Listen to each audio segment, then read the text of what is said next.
let's just jump in. Start playing the Vigima game. Yes.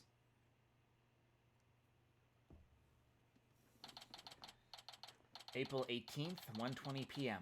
Right Aid Anything Agency. Having a Yoki test in court is unprecedented to say the least. I am Tenmataro, the Yoki you seek. How could such a... put this close to my mouth. There we go. How could such a straight-laced man like Mr. Tenma suddenly become a demon? Yeah, it's strange. Even worse, Prosecutor Blackwell is playing along. I can't even think straight anymore. I need to go out for a run. See you in a bit. Wait, what about the investigation? Back. Whoa, Trissy, welcome back. Oh, you're in your stage outfit. Back from work? Yep, I really nailed this new magic trick I've been working on. Also, I just always wear this. What else would I wear? I really don't like Chusie's 3D look. She looks kind of uncanny. Everyone else looks great. Chusie, I feel like the shaders they didn't get right. Oh, I also heard about those chicks that were conjured up in the court earlier today. You know, the demon out of nowhere trick and Pally's tightrope style defense trick. I was seriously considering a disappearing act of my own after all that craziness. Anyway, our next trick is to find a suspect other than the mayor. Maybe the, obviously evil guy with all the makeup and, who is, like, the vizier of the mayor? Nah, he's fine. I know the killer must have used the air duct in their escape. And whoever did that was Tenmataro. And whoever did that was the Tenmataro that Mr. Filch and Jinxie saw. Right. Maybe there's some evidence in the air duct. The real fight starts right now. Hey, before you go, let me make the evidence you no longer need disappear. 3, 2, 1. Ta-da! Unnecessary evidence has disappeared into Chusie's magic panties. I wonder where all that stuff goes. Okay, let's get over to the scene of the crime. Vamos, Apollo! Vamonos! I do like all of the, quality of life improvements so far in this game. I feel like writing is kind of fine so far, but, like, the actual gameplay and quality of life, it's very top-notch. Detective Fulbright, mind if I search the air duct? Well, since you really are on the side of justice, I suppose I could let you. Plus, my own sense of justice has been called into doubt, so... Wonder if he's been like this ever since the trial. Well, his sense of justice has been beaten to a pulp. It'll probably take a while for him to recover. I sort of feel bad for him, but we have work to do. Let's go get the evidence we need. The air duct is the key. We know Tenmataro, and the Tenmataro impersonator used it to make an escape. After murdering the alderman, the killer left the fox chamber through the hallway. Then, after locking the door from the outside, the killer entered the air duct in the hallway. Finally, the killer dropped the key into the fox chamber through the air vent. Then went back through the air duct and fled the manor. That's how the illusion of no one entering or leaving the locked room was created. This does make sense, especially with how she picked it up. My reasoning also makes sense, which was very similar of, I just thought he hid in the room. And then left. But I guess they have to use the air duct somehow. Because I imagine if he just, like, repositioned the wall thing, he could have hid behind that. But I guess that is still risky. If the killer passed through the air duct, maybe you'll find some evidence there. Yeah, maybe some black feathers or something like that. Well, here's our vent. It's awfully high up. Don't worry, I bought a stepladder. Happy hunting. How nice of her to volunteer me for the job. I wonder if they're going to mention the whole ladder thing. I mean, they gotta. Whoa, it's pitch black in here. Well, here goes nothing.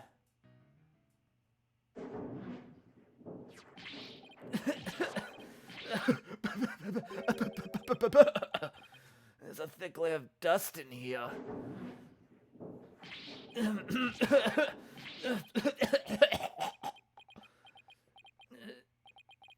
I don't get it.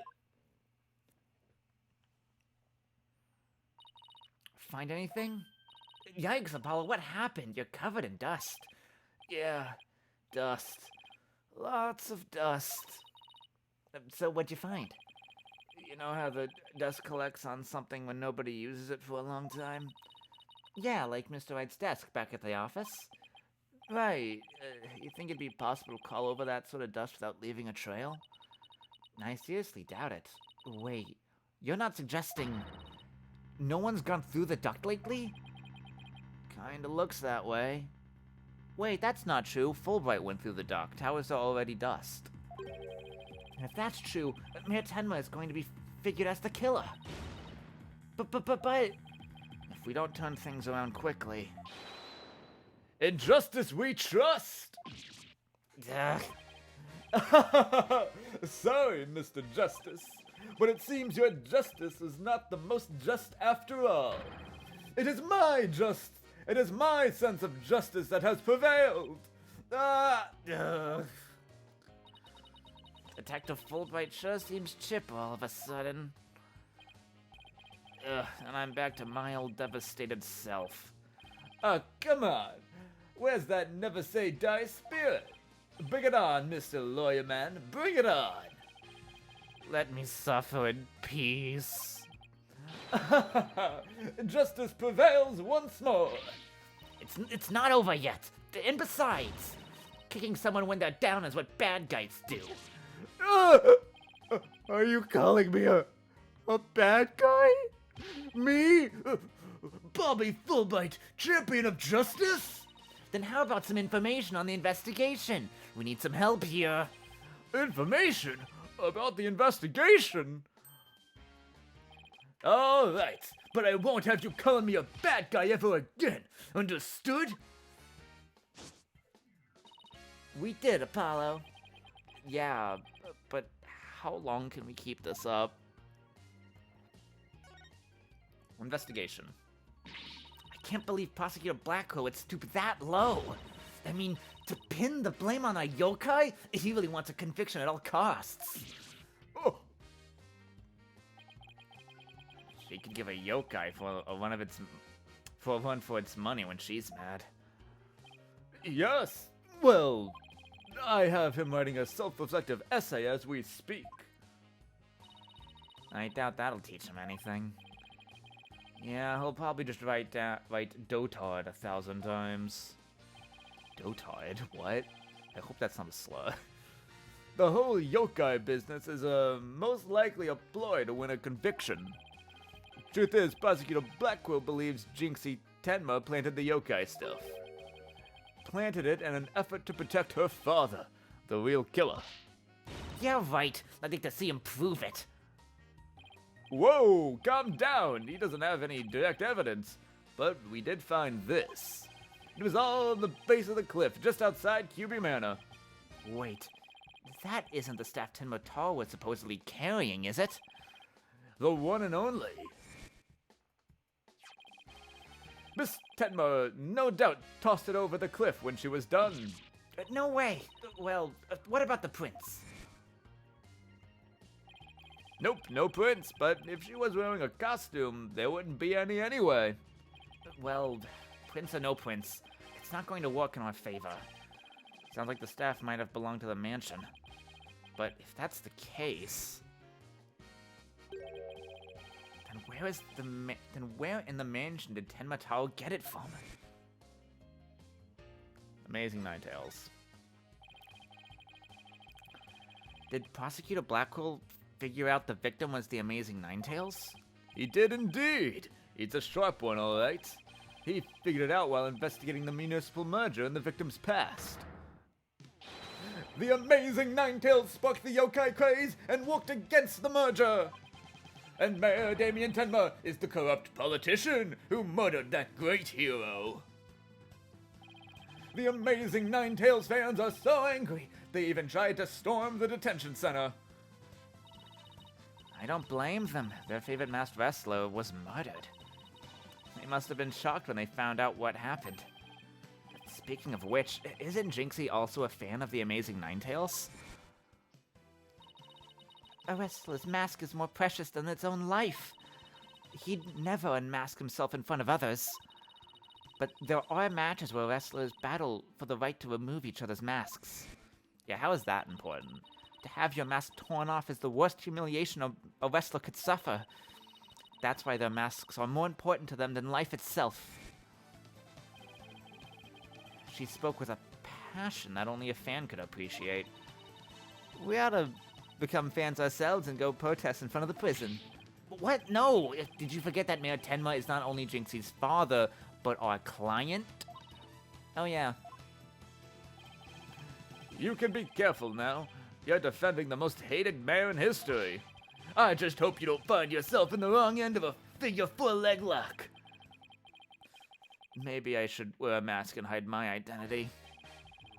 Are there any other new developments we should know? Huh, now that you mention it. Our suspect is suffering partial memory loss, but he did manage to remember something. He did? What did he say? He said he didn't want to speak with us. His exact words were, "I am under no obligation to speak with you mortals." And other things of that nature. I wonder what Mayor Tenma remembered. Too bad you can't go ask him now, 'cause Prosecutor Blackwell's busy questioning him. I know, why don't you wait down at the playground with the rest of the kids? What now, Apollo? How about regrouping back at the agency? Good idea. We might get some word on Words of Wisdom out of Mr. Right while we're there.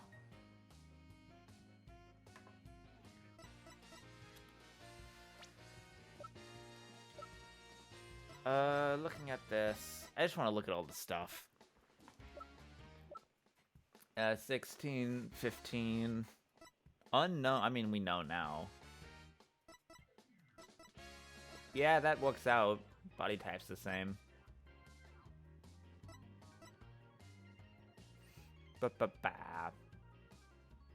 He's 45, oh, he's only 46? He looks way older. He looks like to be in his, like, 60s. Okay, him being the masked wrestler is now more plausible. I thought it was like some 60-year-old. Ooh, 50 is, this guy is actually even older than I thought. I thought this guy was like 40s. 33. A self-styled champion of justice. Well, God, his portrait. He was supposedly in the foyer. 34. 20. Wow, Simon's young. He's only 28.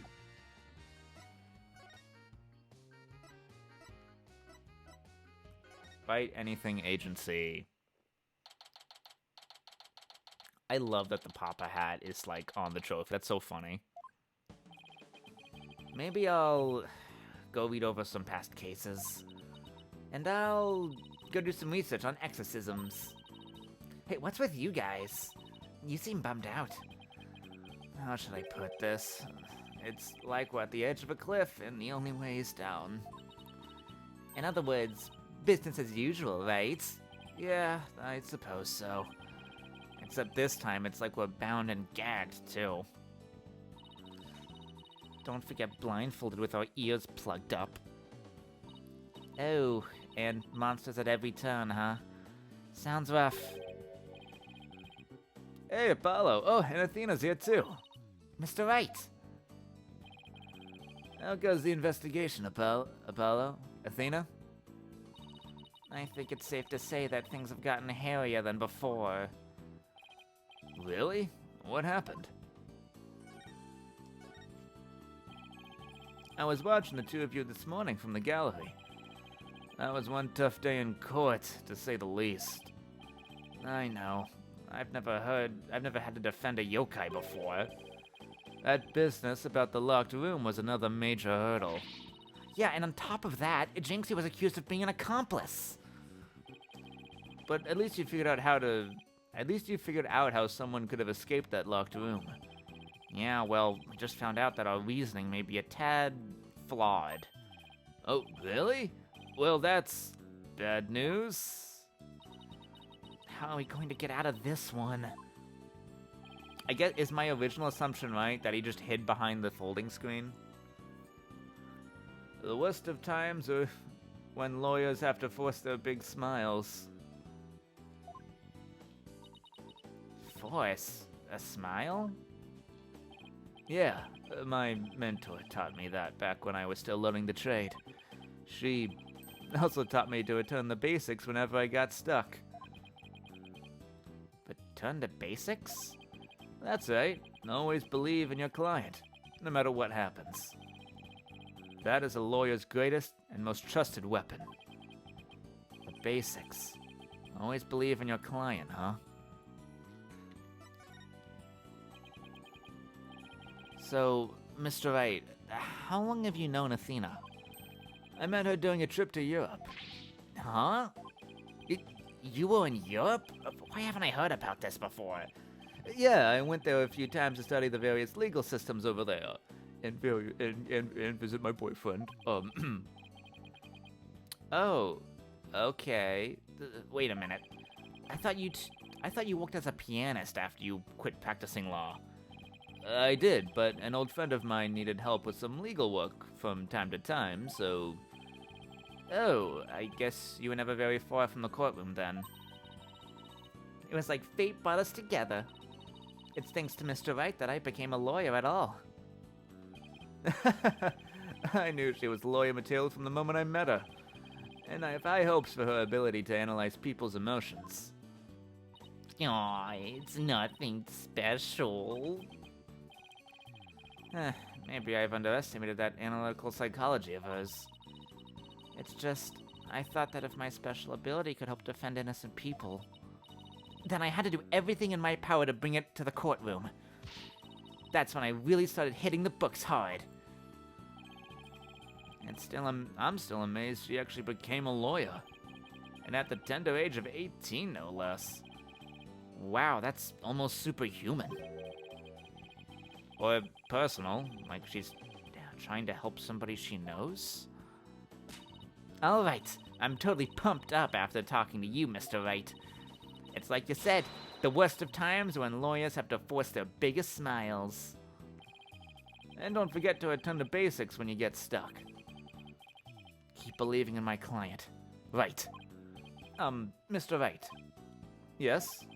I'm gonna go visit our client again. I think that's a good idea. Alright, time to see what's new down at the detention center.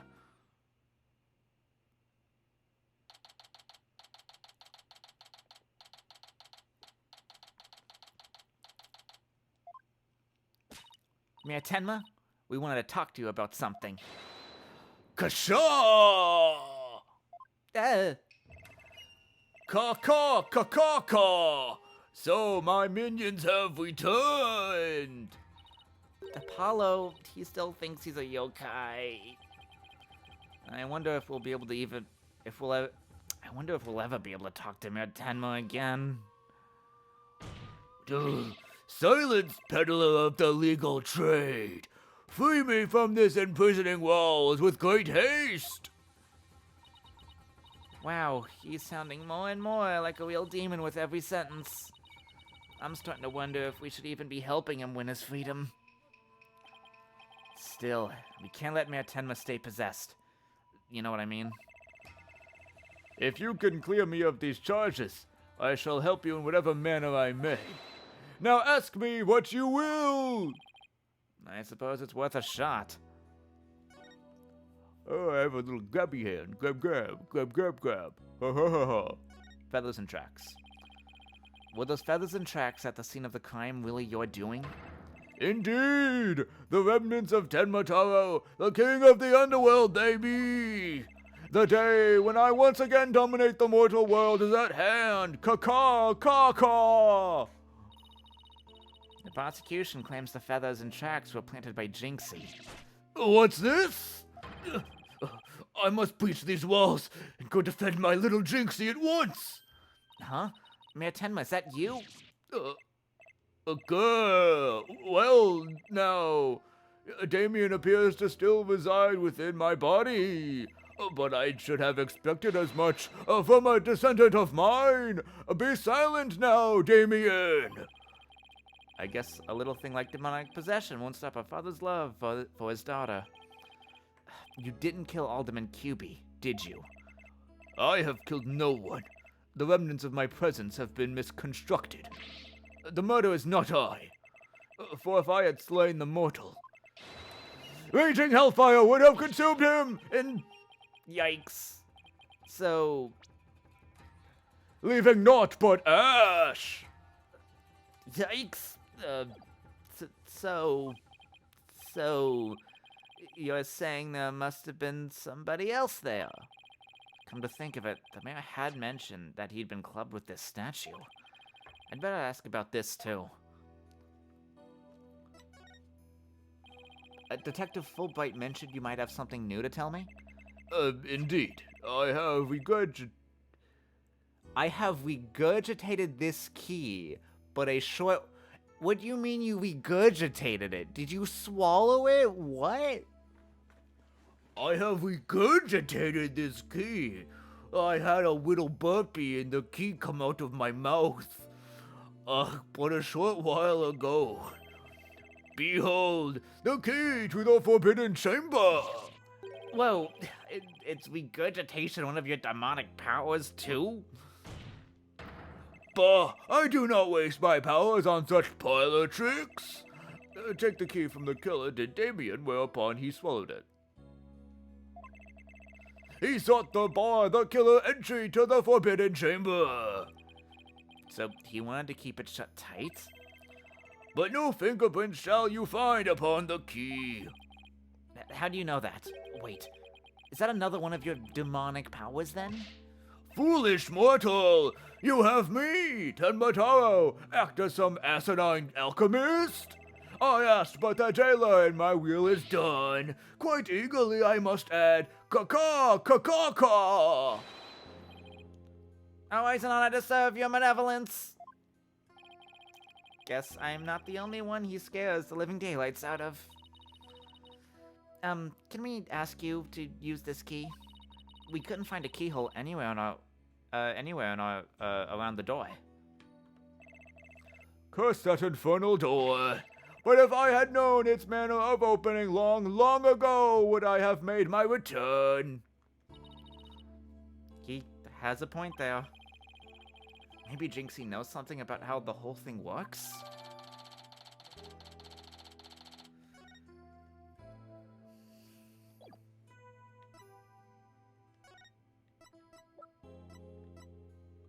Maybe I'll present. I was... An offering to me quite admirable, but the best thing you could offer me is to win me my freedom. Caw-caw, caw-caw. Caw-caw, caw-caw. Right, I'll do my best. Ooh, this is a good thing to present to him. The blackmail letter. Is this yours? Okay. What's on my to-do list, actually? Oh, I have to show the fox demon statue to Mayor Tenma. I am so glad I have a thing to check. What, might I ask, is that? This statue was found at the scene. Someone hit Mayor Tenma over the head with it. You know, you. It had been wrapped in a large cloth before Alderman's murder. Let me see what Mayor Damien knows about such a thing. Yes.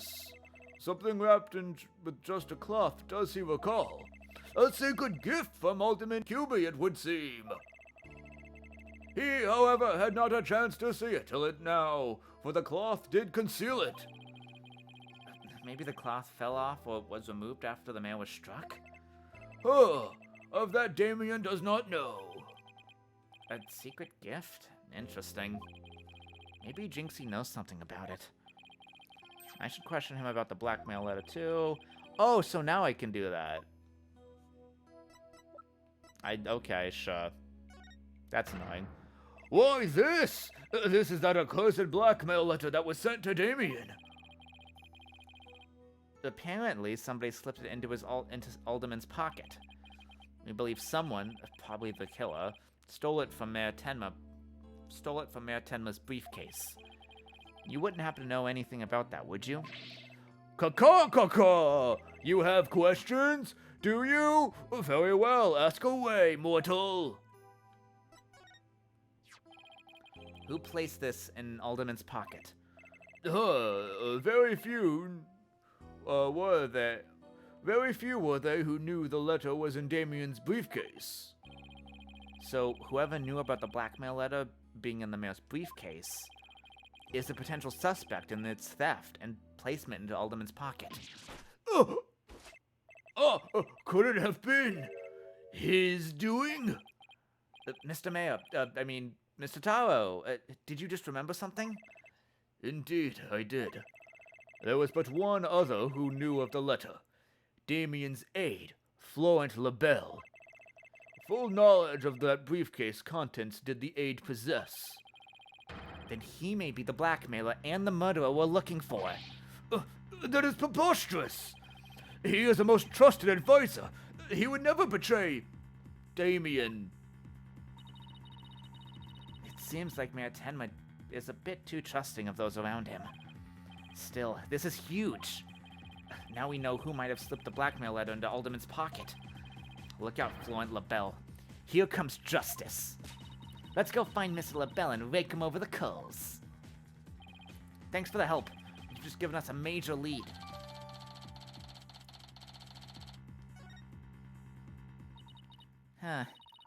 There's something that still bothers me. If Mr. LaBelle is the killer, what could have motivated him to open the Forbidden Chamber? He should probably search for clues. Search it for clues. Only one problem. How do you open a locked door that doesn't have a keyhole?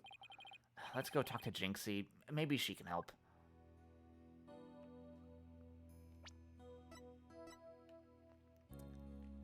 So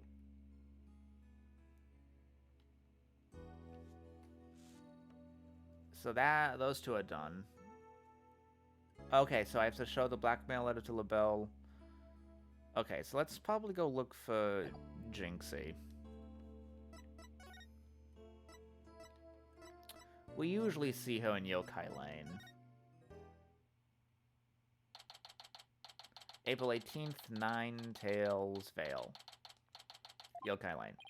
Hey, isn't that...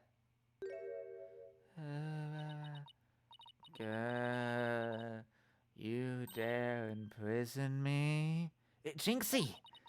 She's acting really strange. That loathsome, no good Nine-Tails fox, he shall know the terror that is mine in despair. You shall pay. Oh, you shall pay dearly, all of you. Jinxie, are you alright? Oh, is that you, Mr. Demon Lawyer? Morning, Jinxie. Morning. Is it already past noon? And what am I doing here?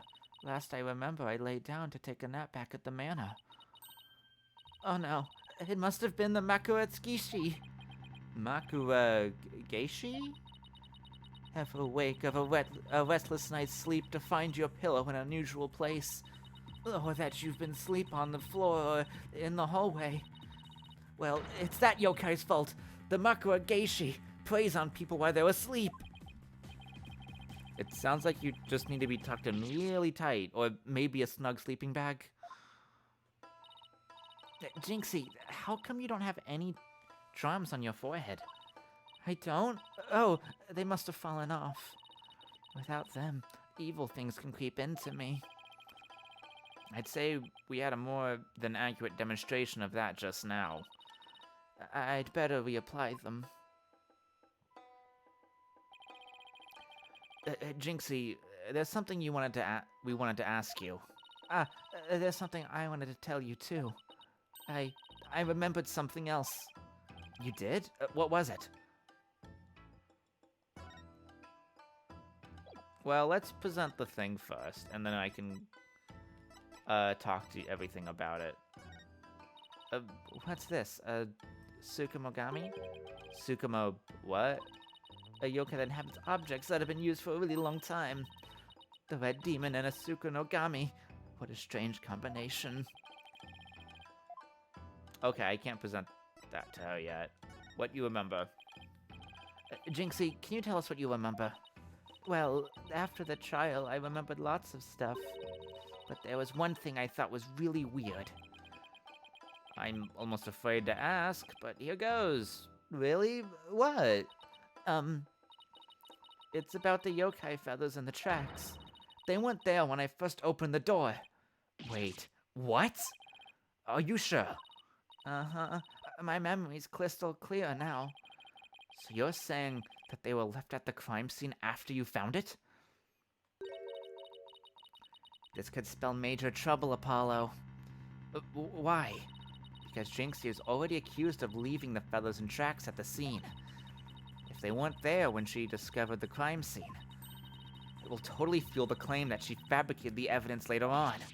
Ugh. Jinxie's fuzzy memory of the whole incident is really working against us.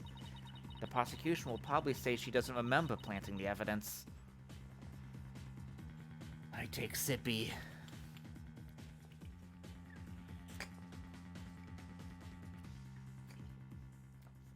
Okay.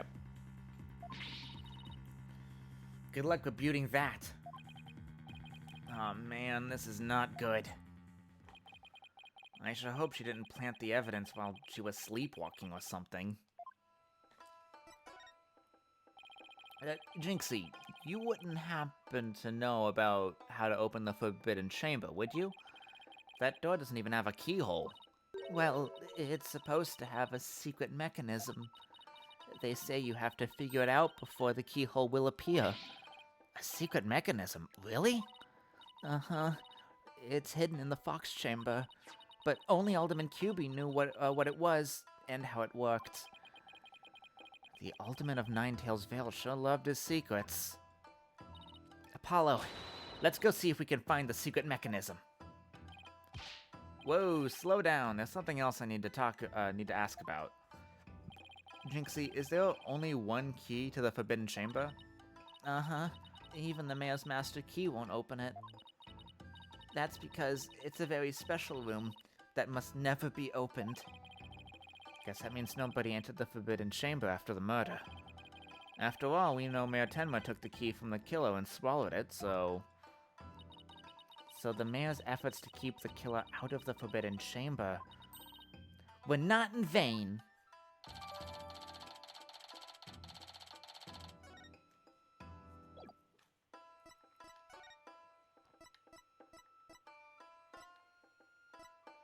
Let's go to the foyer. I feel like that's what we'll see.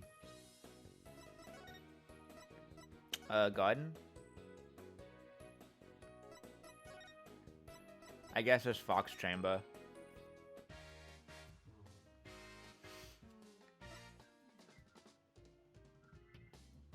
Oh, I can't.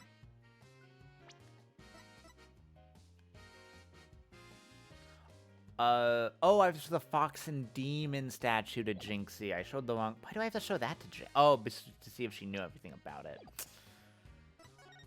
Ugh. Boo. Present. I have to show this to Jinxie. Alderman QB made that statue. It's a token of goodwill. I think it was meant to be for Ninetails Vales and Tenma Town. A token of goodwill? But the two yokai are fighting. Fighting? Oh, I see what you mean. The cup portion is missing. This statue originally depicted the two yokai holding a cup in celebration. But it sure doesn't look that way now, does it? Maybe it was broken when it was used to hit Mayor Tenma on the head? That would explain it. I guess the only two people who knew who knew what it really looked like is the Alderman and I. Now it's just me, but it's a symbol of goodwill will be forever etched into my mind. Oh yeah, it is clearly missing an arm. So, is there anything else you would know about Jinxie we should know? No, that's about it. But my bracelet, it's reacting. Jinxie, you wouldn't happen to be... In justice we trust! Yikes! A ghost! Detective Fulbright, what are you doing here? I have business with this young lady, if you must know. Prosecutor Blackwell asked me to question her. Question me? Sorry, not interested. Are you here to ask about that whole yokai affair? That's right. Specifically, we want to ask. But I can't tell you that now, can I? Come on, please. We're partners in justice, right? No. Prosecutor Blackwell specifically told me my questions were for the utmost justice. I will not fall for your lies. In justice we trust. The Twisted Samurai sure has him on a short leash. So you're not a ghost? Maybe some sort of urban troll, then?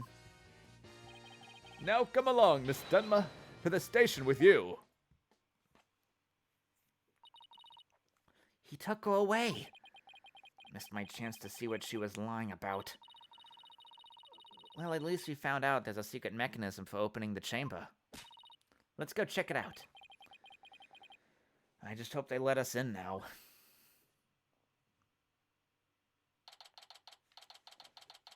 Oh, I definitely need to take some water, drink some water before this next guy.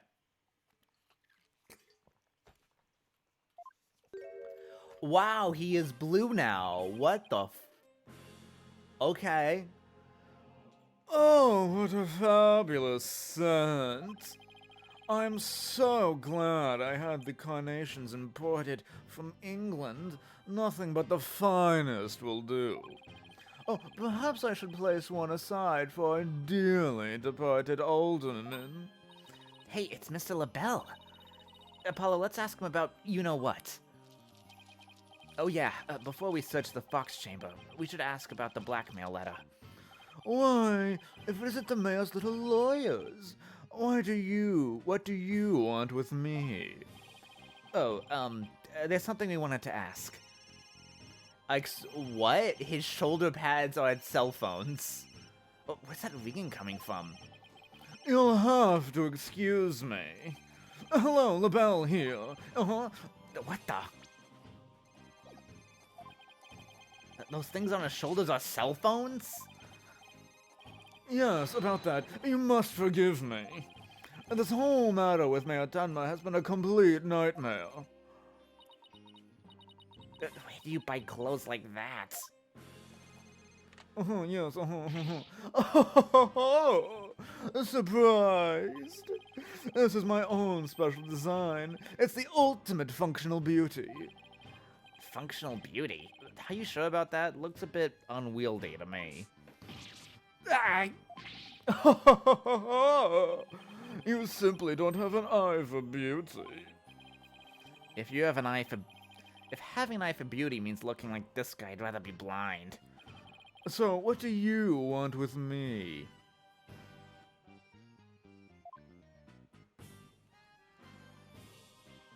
Alright, I got a text.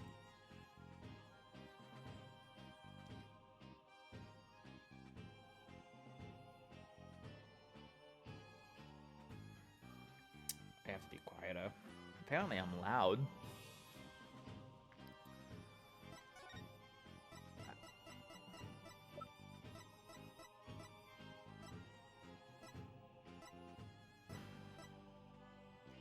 Present. What is that?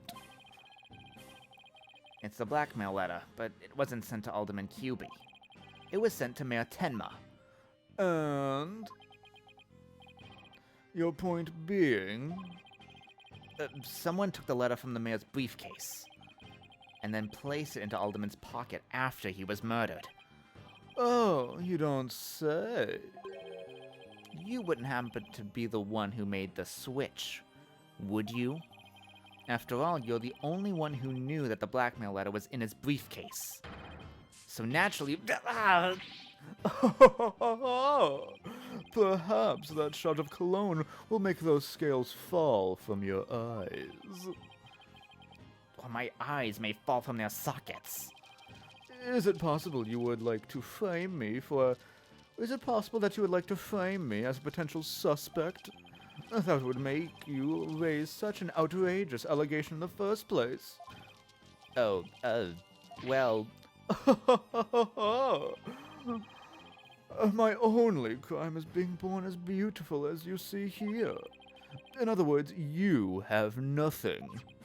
Now, let me show you what you do with this garbage. You can't destroy evidence like that. What do you mean I can't? I just did. I feel a little lighter now. You just won a one-way trip to the top of my most annoying people ever list, buddy.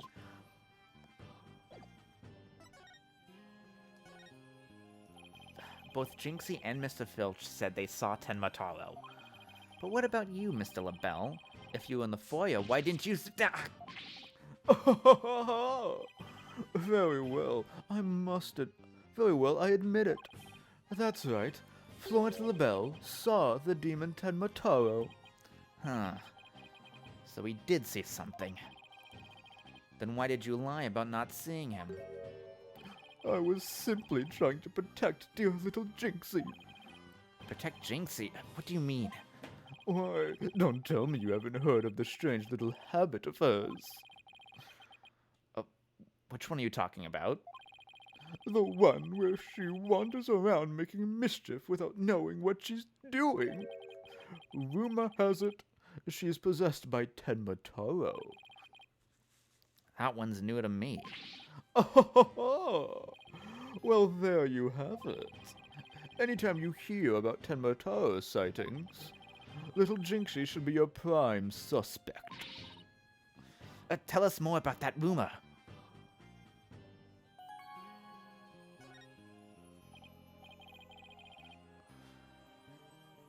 So, what about the rumor about Jinxie? They say she's possessed. Not all the time, of course. It hits suddenly, and then she starts wandering around doing strange things. Is that so?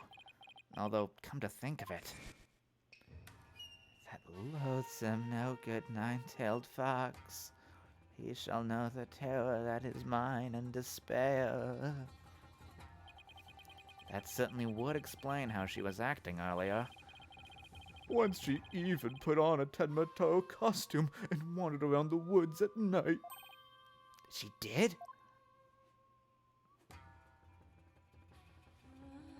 Oh, anime.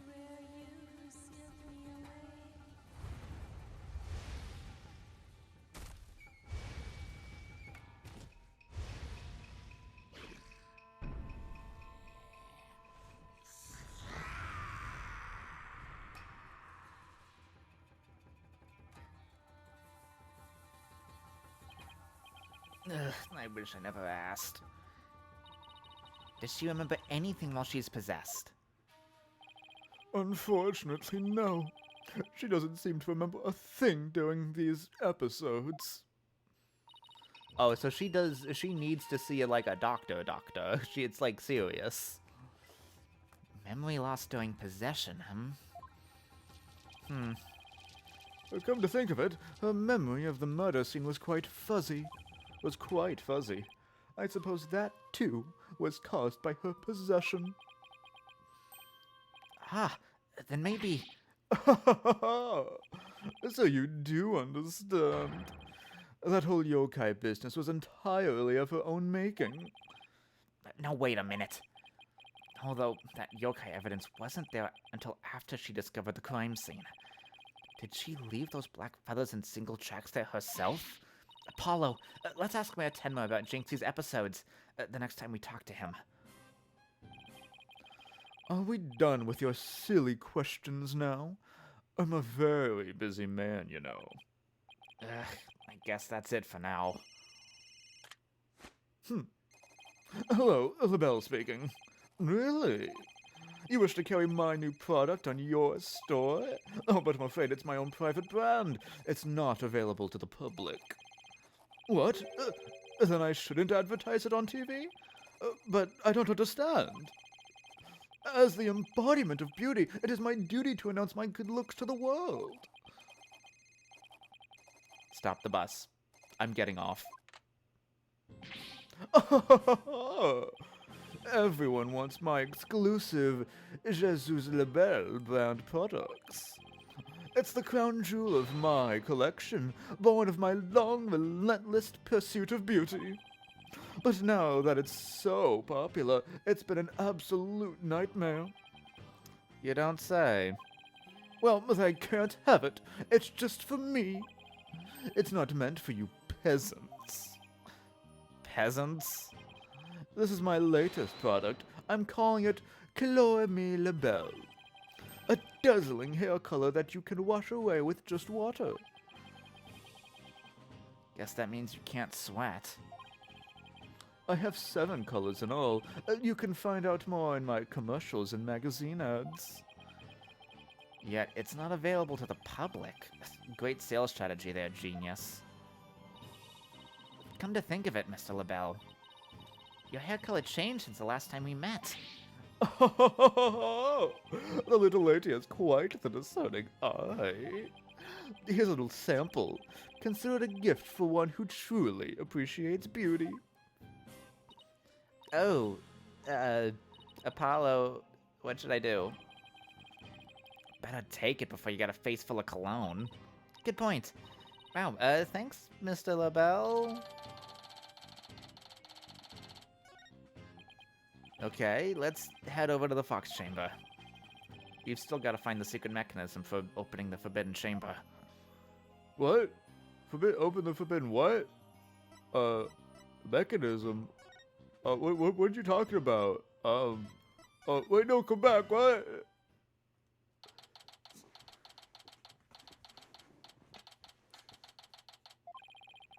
Okay, let's find the secret mechanism for opening the Forbidden Chamber. Oh, this is so exciting! I can't wait to see how it works. But do you really think the killer entered the Forbidden Chamber? We'll just have to open it to find out. We should also see if there was anywhere the killer could have hidden this room. Okay, let's get started. What? Apparate, Apollo Apparate? Apparate? I don't know that one. Any ideas? So the crime scene was locked tight at the time. Ugh, this is a tough one. The only people in this locked room were the deceased, the alderman, and the mayor. Wait, what? The deceased, the alderman, and the mayor. Maybe the killer hid somewhere in that room. But is there really anywhere to hide in this Fox Chamber?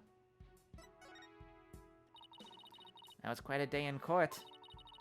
The news just can't stop talking about how the demon Timotaro made an appearance.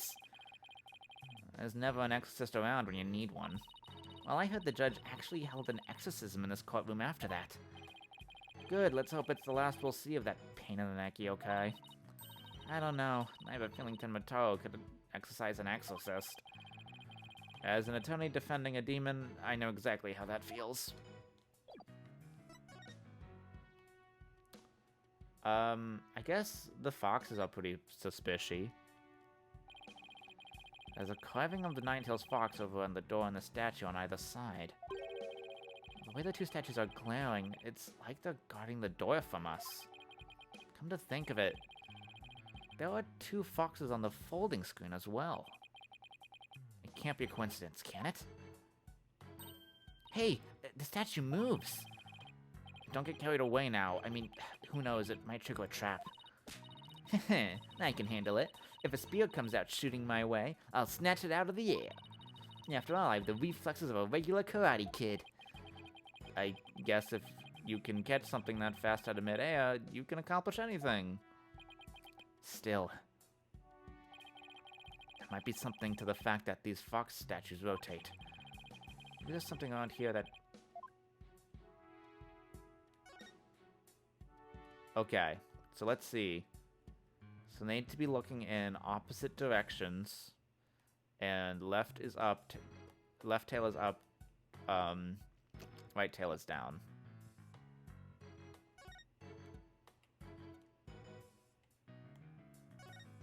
How do I move the statues? It's an old keyhole, huh? Yeah, and the door won't budge, just like those spiky bangs of yours. Well, it all takes some water, but I don't think that would work on the door. Oh, I know. I'll break it down with a body slam. I seriously doubt you can do that. Tess, how do you know if I haven't even tried? No, wait, don't. As much as you hate losing, Athena, I think this door would win this match.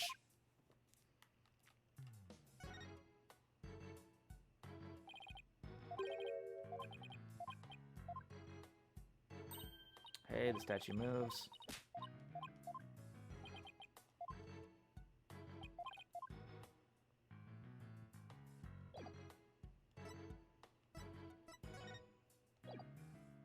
Okay, but how do I move the statue?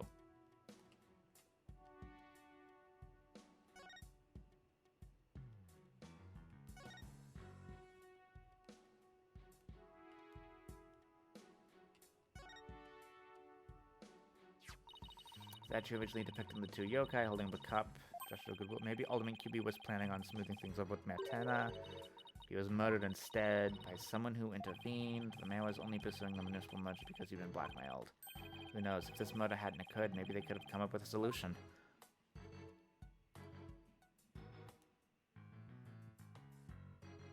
Oh. I just heard something. So I need to go take a break real quick.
I have returned.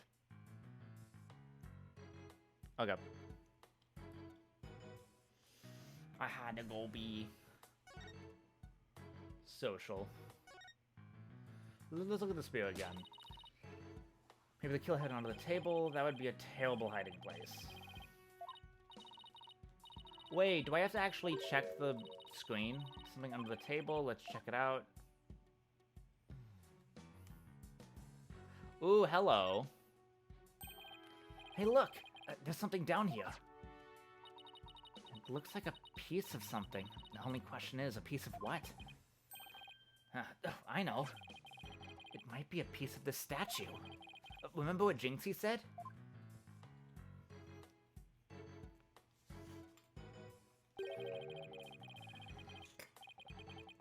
The statue originally depicted two yokai holding up a cup. It was a symbol of goodwill. So this piece broke off and rolled up under the table?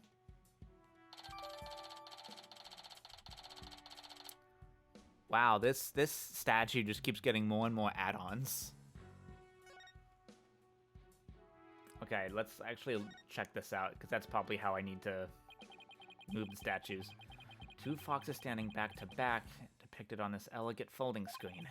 Could this have been something to do with the keyhole? Oh, wait a minute. Two foxes...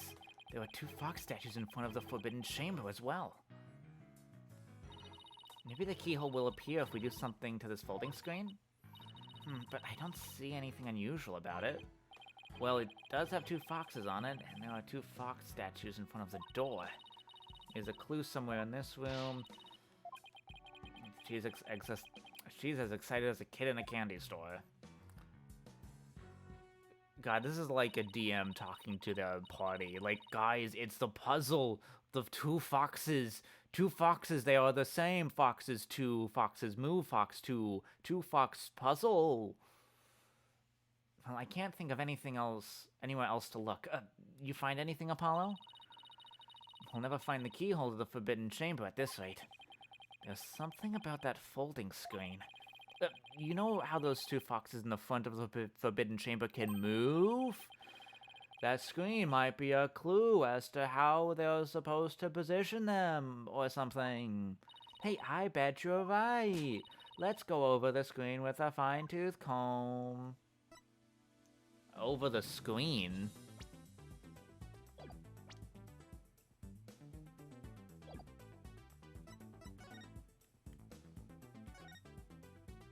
Do I have to look at it again?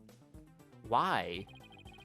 On closer inspection, I think there's more to the screen than meets the eye. Yeah, I get it. Let me move the statues already. I don't care. I'm skipping this. Wait, what?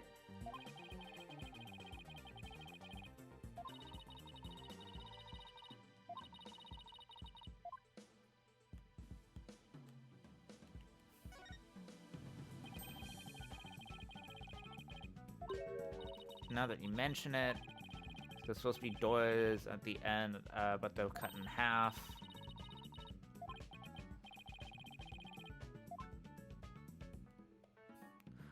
Oh, interesting.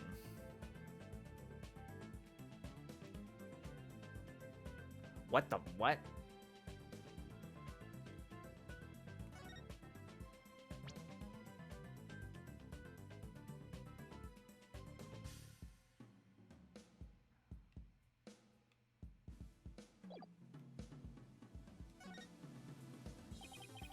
What's this? Looks like a keyhole or something.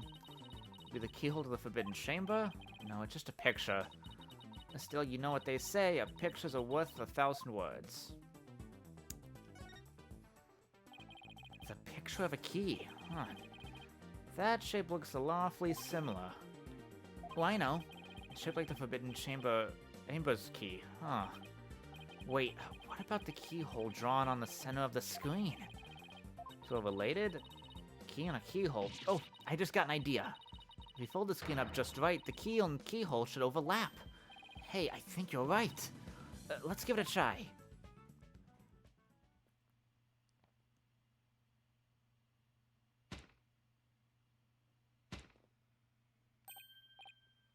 Oh, but I can't see the tails now. Look, a door. Yeah, and it's open too. The two foxes are now facing each other, so... Hey, what if I made the fox statues face each other? Wait, that's it? I don't have to move the tail or anything? Paul, let's check out the two statues. Can we move the two statues so they face each other, just like on screen? Oh, it just happens? Oh, I was hoping for, like, a puzzle where I did it. Oh, well. Look! A lock appeared. Now we can use that key. Okay, here goes nothing.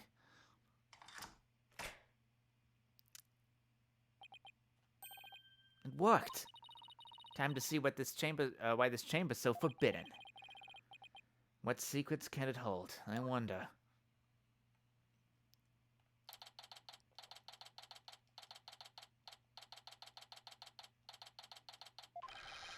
Creak. Thud. These stores need some serious oil. That was like nails on a chalkboard. Oh, right. Forgot about those super good ears of yours. What the? Are those aren't feathers. They are? Oh, look, more feathers. But they're brown. Whoa.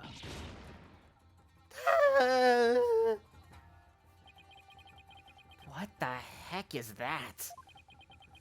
Is that Tenmataro statue? But there's something odd about it. All I know is I don't like it, but I can't explain why. You okay, Athena? You look kind of pale. You're not scared, are you? What? Of this thing? Don't make me laugh. Really? Hey, look. What? What is it? Over there on the left, there's a bunch of stabs on the rack. They kind of look like the staff we saw earlier. You mean the one Jinx saw? You mean the one Jinxie said she saw Tenmataro carrying? Yeah, I bet our Tenmataro impersonator really did come in here at some point. Well, what are we waiting for? Let's search the place. Also, really? Really? Thanks. Wow. What's this? Whatever it is. The packaging is real gaudy. And the fact that there's no dust on it means it hasn't been here very long. Oh, it's hand cream. Let's see what brand it is. Zeus Labelle. Labelle? What the? But then, wouldn't that mean Labelle was here? I guess so, but why? Well, whoever was dressed up like Tenmataro must have taken a staff from here in the Forbidden Chamber. And that same person probably dropped this hand cream at that time. In other words, the Tenmataro impersonator we're looking for is none other than Florent Labelle. This might be a big break for us in the court tomorrow. Now all we have to do is get the truth out of Mayor Tenma.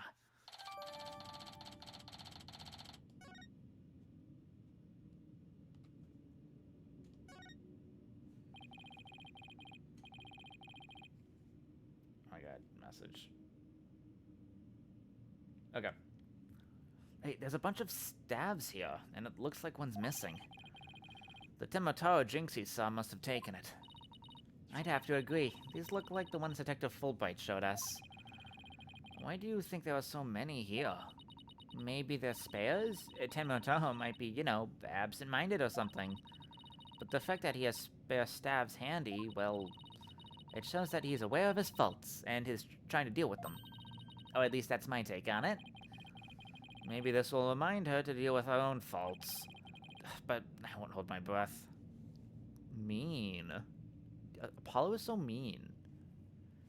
Here hath Tenmataro been imprisoned. Looks like a gravestone or something. It reads, here lies Tenmataro, age 80. Cause of death, choked on a chicken bone. Say it ain't so. Besides, that sounds more like an autopsy report than an epitaph, if you ask me. Wait, you're joking around because you're scared. It's your coping mechanism. I'm not scared. Freak out central right here, baby.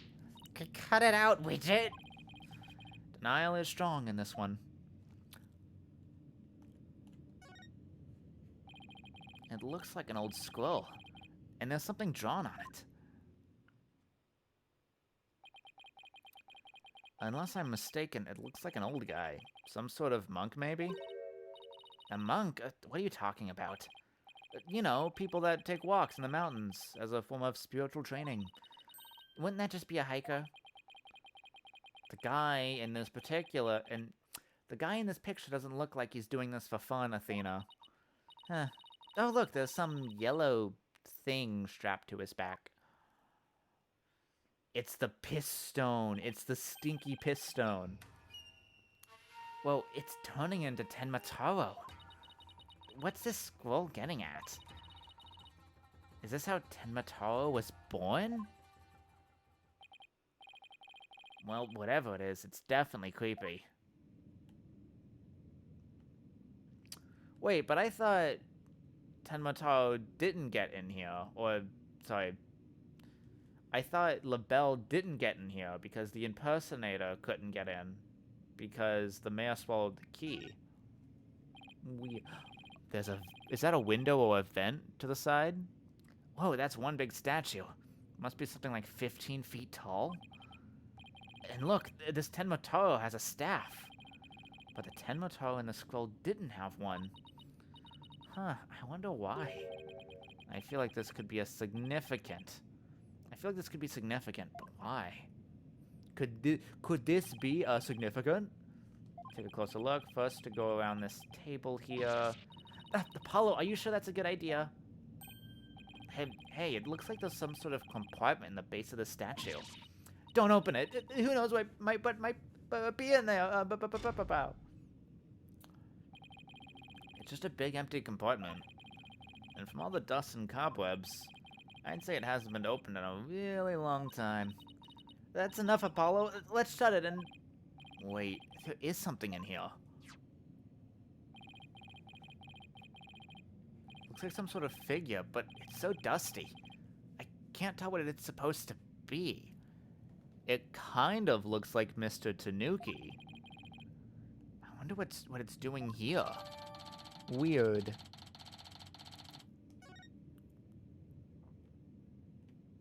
Window!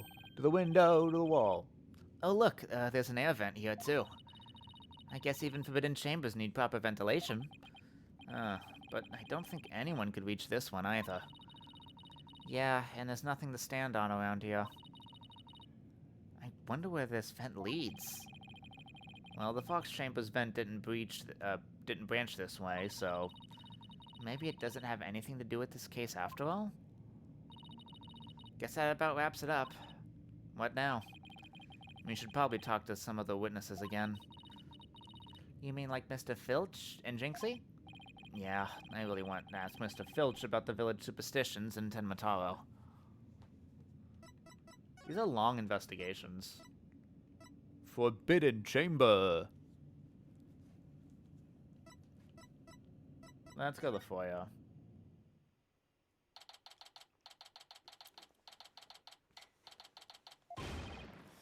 It's the curse of Tenmataro! Yeah. You outsiders are ignoring them superstitions at our peril. Mind your business, will ya? Ugh. Ouch, what's all this about a curse? Tenmataro's gonna curse us all, unless you stop sticking your nose where it don't belong. Stop the investigation. Listen to them what superstitions say. Right. How about obeying the law before you go obeying the superstitions? Huh? Hey, what are you doing with Widget around your neck? Huh? He's mine. You know better than go on stealing people's stuff like that. The same goes for my bracelet. Sorry, I promise I won't do it again. He almost kidnapped my sweet little widget. The big jerk. I'm sorry. I guess you can't teach an old raccoon dog new tricks. As long as we have him here, I guess we should ask him about what happened. I can't believe you did that. It's the one thing to steal a pair of shoes, but to steal widget? Grr. Yipes! Mercy, mercy! I can't seem to control myself. It's that thieving blood running in my veins. Thieving blood? What's that supposed to mean? Glad you asked. The infamous bandit Azuki Kozo was my grandpappy. Take a gander at this. What exactly am I looking at? Looks like another one of those yokai to me. It's none other than the Azuki Kozo. Robbed from the rich to give to the poor, he did. And he'd leave one of these figures at the scene of the crime. What's more, I'm his grandson, 'cause he's my grandpappy. Wow, you don't say. Thieves' honor, it's the honest truth. The sloshing sound of Azuki beans scraping together in the dead of night. It's the magical sound of dirty money getting washed clean for giving it to the poor. I'm Azuki Kozo, washer of money, giver out of a wealth reborn. Forget the money. You should be washing yourself of this nasty habit. Wait a second, this figure looks a little familiar. Yes, it looks just like the old Dusty figure we found in the Forbidden Chamber.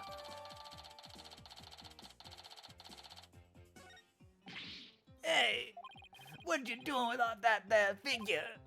No, we found it in the Forbidden Chamber. Looks like it'd been there it looks like it'd been there practically forever.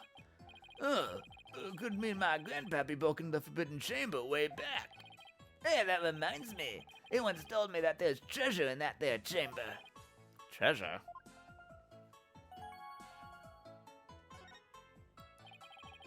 What do you know about the treasure in the Forbidden Chamber? Only that it's the greatest get-rich-quick chance in the universe. Grandpappy told me all about it. Said there's an amazing treasure in there. There's something amazing in there? Didn't see anything like that, though. But your grandfather didn't, by chance, already steal it, did he? Seeing how there was one of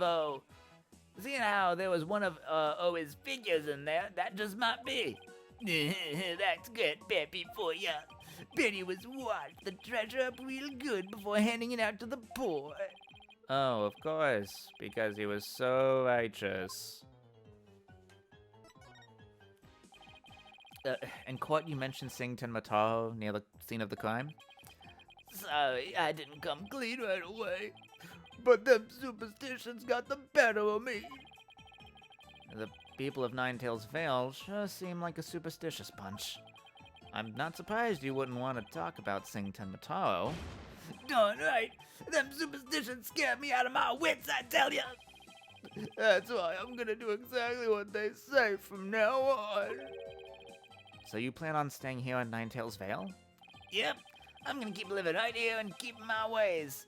Just like Grandpappy did. Them superstitions are like a rule book to me. Wait, so you're saying you actually believe in the old wives' tales? Ain't you been listening to a word I said? You're going to do exactly what them superstitions say? Well, I say that's baloney.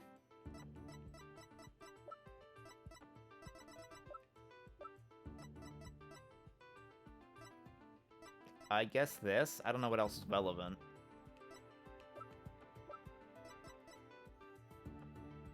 Take that! It's clearly written right here, ignoring the superstitions will cost you your soul. There is, however, one way to save it. Your immediate departure from the village. So according to this, you shouldn't even be here, let alone talking with us. You said you plan on staying right here in Ninetails Vale. But if you really believed in superstitions, you would have been long gone by now. I know you've been lying to me. Time to come clean, Mr. Filch. Yipes! you were lying about believing in superstitions, weren't you? Sorry, but I didn't have no choice. So what's the real reason why you couldn't talk about seeing Tenmataro? It's all that pretty boy's fault, Mr. LaBelle. If you know what I mean. He told me not to say a word about seeing Tenmataro. Said if I did, he'd do to me what them superstitions said would happen. So it was Mr. LaBelle who muzzled you? Why would Mr. LaBelle want to scare you into silence? Mr. LaBelle was trying to protect that little maid girl. It was on account of that old rumor has it. The one about her being possessed. That rumor has it again. Rumor has it. I guess we really do have to talk to Mayor Tenma about the possession rumor. Hey, watch it!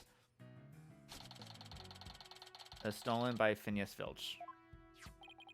I'll be taking this back now. Kinda like family to me. You could have just asked instead of stealing it. Was that all you wanted to ask, Mr. Filch? Is that all you wanted to ask, Mr. Filch? Yeah, I think that was it. Let's go see Mr. Tenmataro one more time. Just thinking about dealing with that yokai again makes me want to say pass.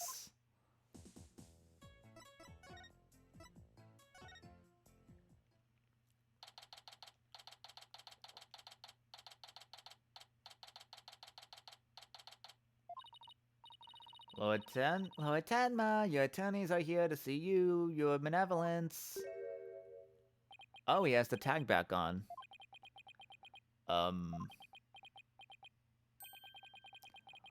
Why are you speaking like that? Oh, Mayor Tenma, you've returned. Yes, well, Jinxie came by earlier to apply a new charm to my head. It seems to be suppressing the demon within me. That's a relief. Maybe we'll actually get somewhere this time. So, what can I do for you today? We'd like to ask you about the rumor that Jinxie is possessed. Oh. She allegedly left the yokai evidence at the scene while under a demon's power. At least, that's what the prosecution is going to claim at tomorrow's trial. Huh, huh, huh. Huh? Caw-caw! Caw-caw! No matches this warning chime for me! The charm. Tenmataro is back? Those foolish mortals, they shall regret blaming that child for my doings! I blew it. That question brought that yokai back. And he probably won't drop the act until Jinx's name is cleared either. Rumor has it. We'd like to ask you about something your aide, Fluent LaBelle, mentioned. Did you know Jinxie is rumored to be possessed? I know not what you speak of. You're not trying to protect Jinxie, are you? I, Tenmataro, Demon Lord of the Yokai, protect a mere mortal? Caw-caw! No affectations do I possess for the race of humans. Please, we already proved that there was a third party disguised as a yokai at the scene. But if you deny that tomorrow, we'll never be able to clear Mayor Tenma's name. But I have already told you, I not know of what you speak. I don't think we'll get anything more out of him. It's all over unless we can somehow prove that Jinxie didn't plant that yokai evidence. Hey, Apollo, I think I've got this one. I think I can prove that she didn't do it. Really? Sure. I should be able to use psychology to explain the whole possession thing. Knock yourself out then. Wow, Athena's really something. I can really count on her when it counts.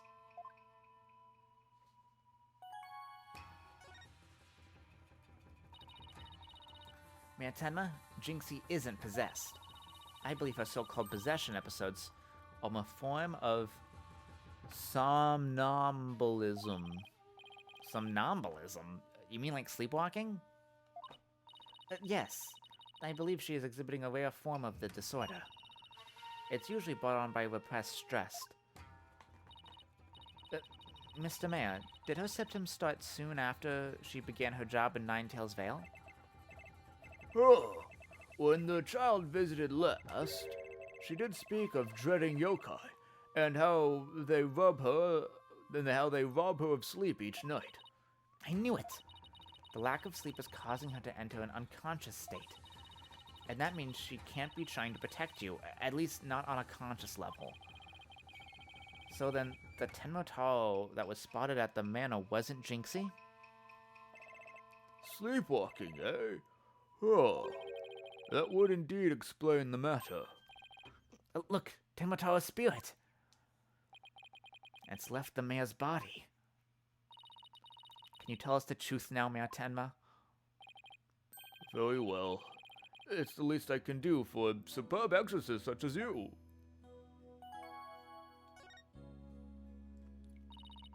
Mayor Tenma, you didn't leave those feathers and tracks at the scene, did you? I did not. Neither I nor Jinxie have anything to do with that. That was the killer's doing, no doubt. I knew it. You suspect Florent is behind all this? But why? Did you really want Ninetails Vale that badly? Can you really think of any reason why? Oh. Looking back, he did seem fixated on Tenmotaro for a spell. Could it be? Perhaps he was attempting to release Tenmotaro? That's crazy. Are you saying that yokai is real? Whatever the case, Tenmotaro brings nothing but pain and misfortune. It's all superstitious wine. You must not gaze upon him nor fear him from his prison. But how can people actually believe that? Well, at least we know who's behind this whole Tenmotaro thing now. Yeah, and I think we need to have another nice long chat with Mr. LaBelle. Dinner is ready, your benevolence! An offering to the Demon King! You may place it right there. The kitchen crew poured their heart and soul into making it! Did they now?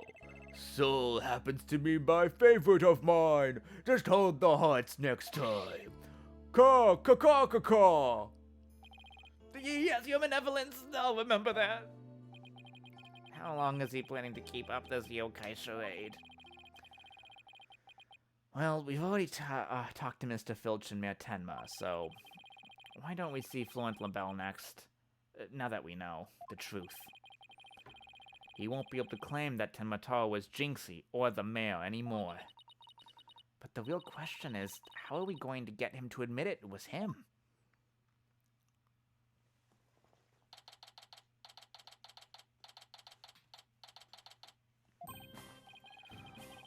Oh boy. Took a sip of water first before this. Okay, now let's practice that again. Filchy, from the top. Mr. LaBelle was in the fire at the time of the crime. And when we, heard a scream, oh heck, what was the next part again? No! You have the memory capacity of a flea. This is the 13th time, you know. Now 100 times more, and we're done.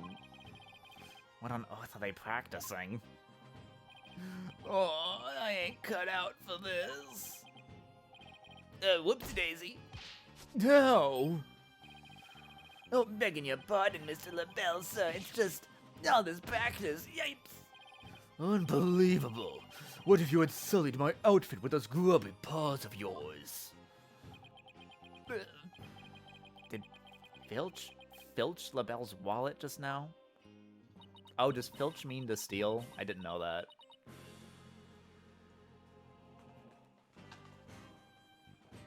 So, what do you think they're up to this time, Apollo? Huh, oh, it's you two. Eavesdropping, are we?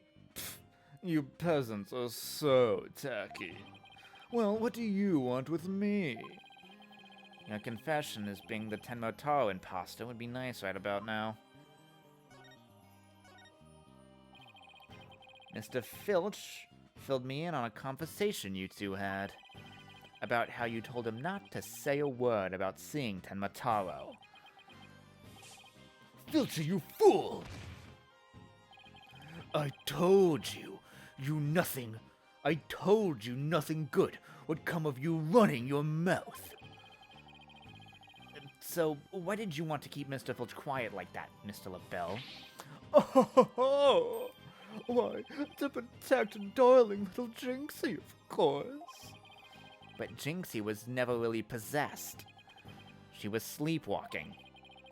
Being asleep at the time, she couldn't have been consciously trying to protect the mayor. That also means she couldn't have possibly been Tenmotaro. Interesting.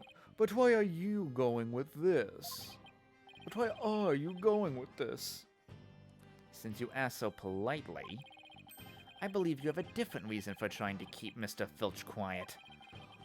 That reason would be to deflect doubt away from the one who really is Tenmotaro.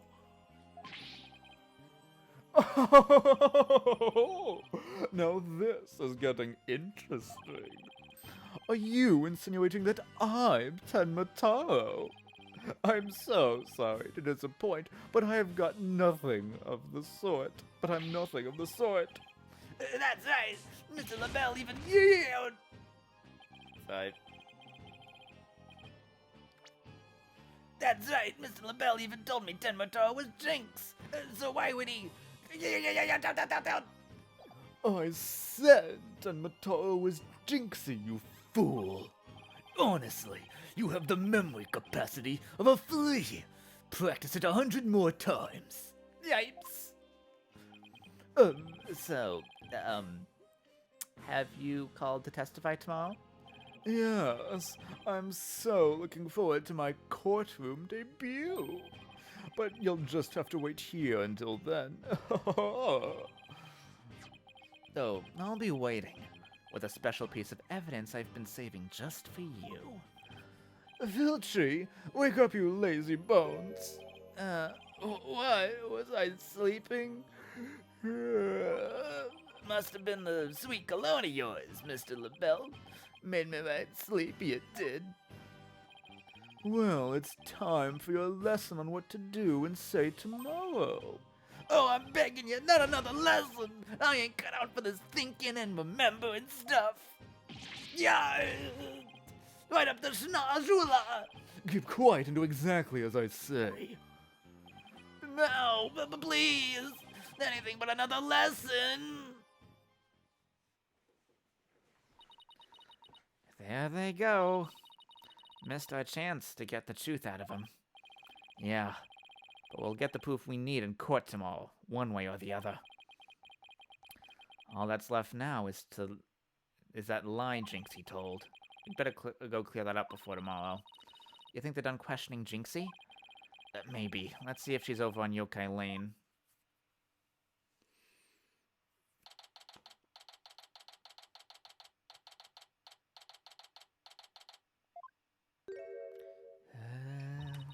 Accursed nine-tails fox. The time is settling, the score is right. My judge has passed over time. At last, vengeance will be mine. She must be possessed, sleepwalking again. Maybe if I speak softly, I won't startle her and get a charm plastered on my forehead? Psst, Jinxie. Hello, Mr. Demon Lawyer. My charm must have fallen off again. What are they, like caffeine patches? Phew, guess I can avoid a charm slap by toning down my cords of steel. Are they done, word to the wise, my dear, watchers, if there are any? Don't wake up someone who's sleepwalking. It's a bad idea. It's like someone could get hurt. Are they done questioning you, Jinxie? Uh-huh. And on the way back, I stopped here to buy a new charm that was just released. Yeah? Which one? Oh, the one with the nine-tailed Fox and Tenmataro. It shows them dancing together. Really? The two bitter rivals dancing together? Uh-huh. It's a triumph for building burnt bridges. Oh, right, for the municipal merger issue. No, it's for the demon lawyer and the insomniac prosecutor. I'll stop you two from fighting like you did in the court this morning. We weren't fighting, it was just a spirit debate, and that's what lawyer... No fighting. Charm slapped again. Apollo, if you're done playing around, let's find out what she was lying about.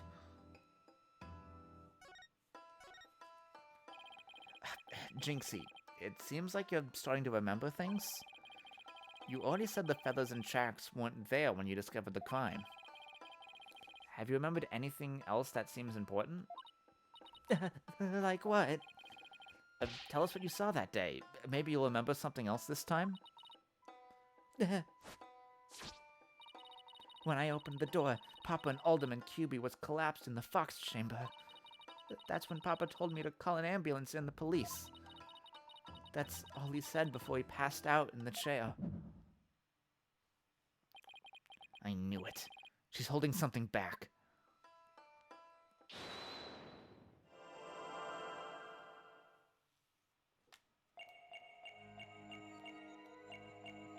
Let's look at her face. Or is... It could be either the face or he passed out.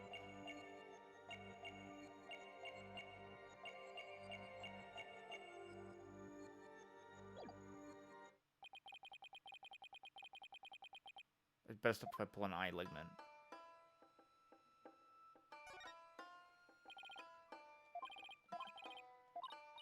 Like what? Maybe you'll remember something else that time. Eek. When I opened the door, Papa and Alderman QB were collapsed in the Fox chamber. That's when Papa...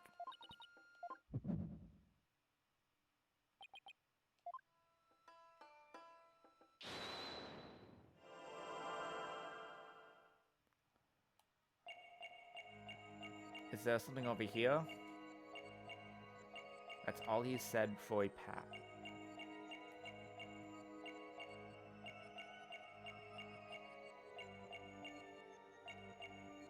Nothing here. It's like she's moving a knee or something. Listen again.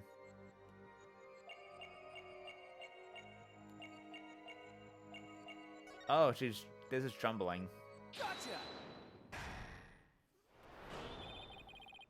You were very nervous when you said that's all he said, weren't you? I know because I saw your fingers move as if you were going to slap someone with a charm. Huh? Listen to me, Jinxie. This is very important. Did Mayor Tenma say anything else to you? It was nothing. He was just talking in his sleep. Talking in his sleep? So you admit he did say something else? How could you tell? Only a demon could have such powers.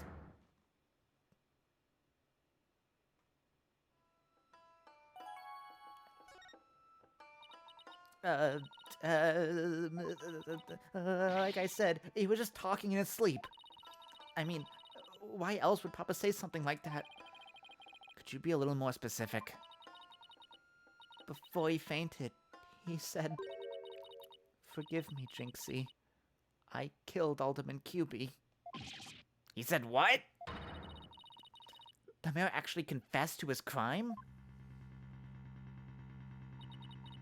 But he didn't mean it. He couldn't possibly have known what he was saying. He was probably possessed, or maybe he was in the middle of a nightmare. A nightmare? No, this is a nightmare. This is one statement I wish I never heard. What in the world are we going to do now? Return to basics? That's right. Always believe in your client, no matter what happens. That is the lawyer's greatest and most trusted weapon. Right.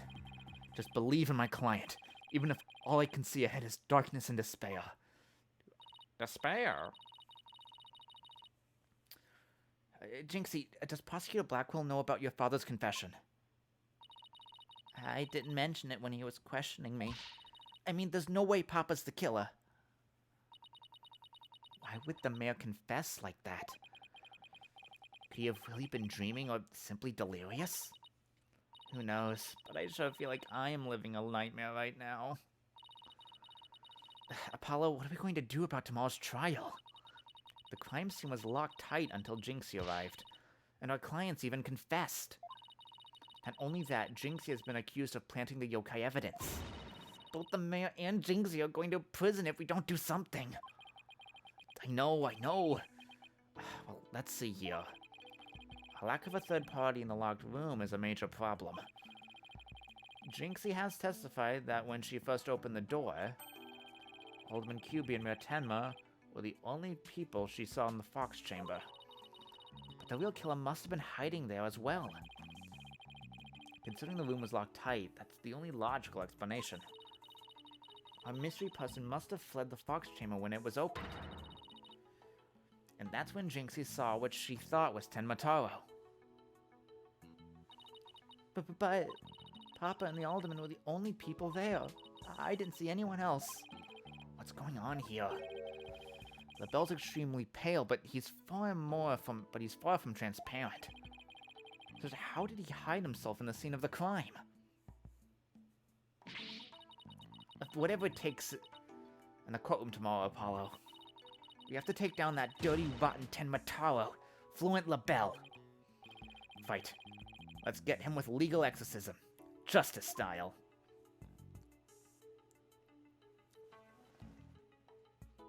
I can keep going, why not? I hope the trial isn't that long. I'll save here. Because I might keep that save for when I go back and do ladders. Not ladders, when I want to, like, talk to Charlie. For the Archivo. April 19th, 9:30 a.m., District Courtroom number 4.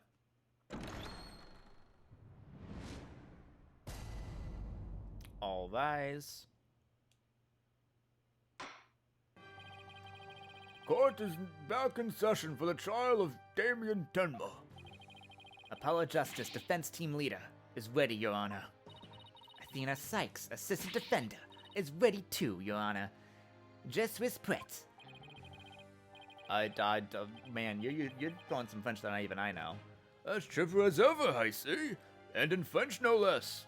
And the prosecution? What has my life come to? What is the point of it all? Very well then. By the way, I asked Detective Fulbright to provide sturdier shackles today. There will be no more of your funny business this time, Prosecutor Blackquill. Huh. Now your opening statement, if you would. I believe it's standard procedure for the prosecution to handle it. Looks like the judge is ready to... Looks like the judge is really bringing it today. You probably realized how Blackwell played him. That was one mean game of Simon Says. Yeah, His Honor had to fight to defend His Honor today. Your baldness.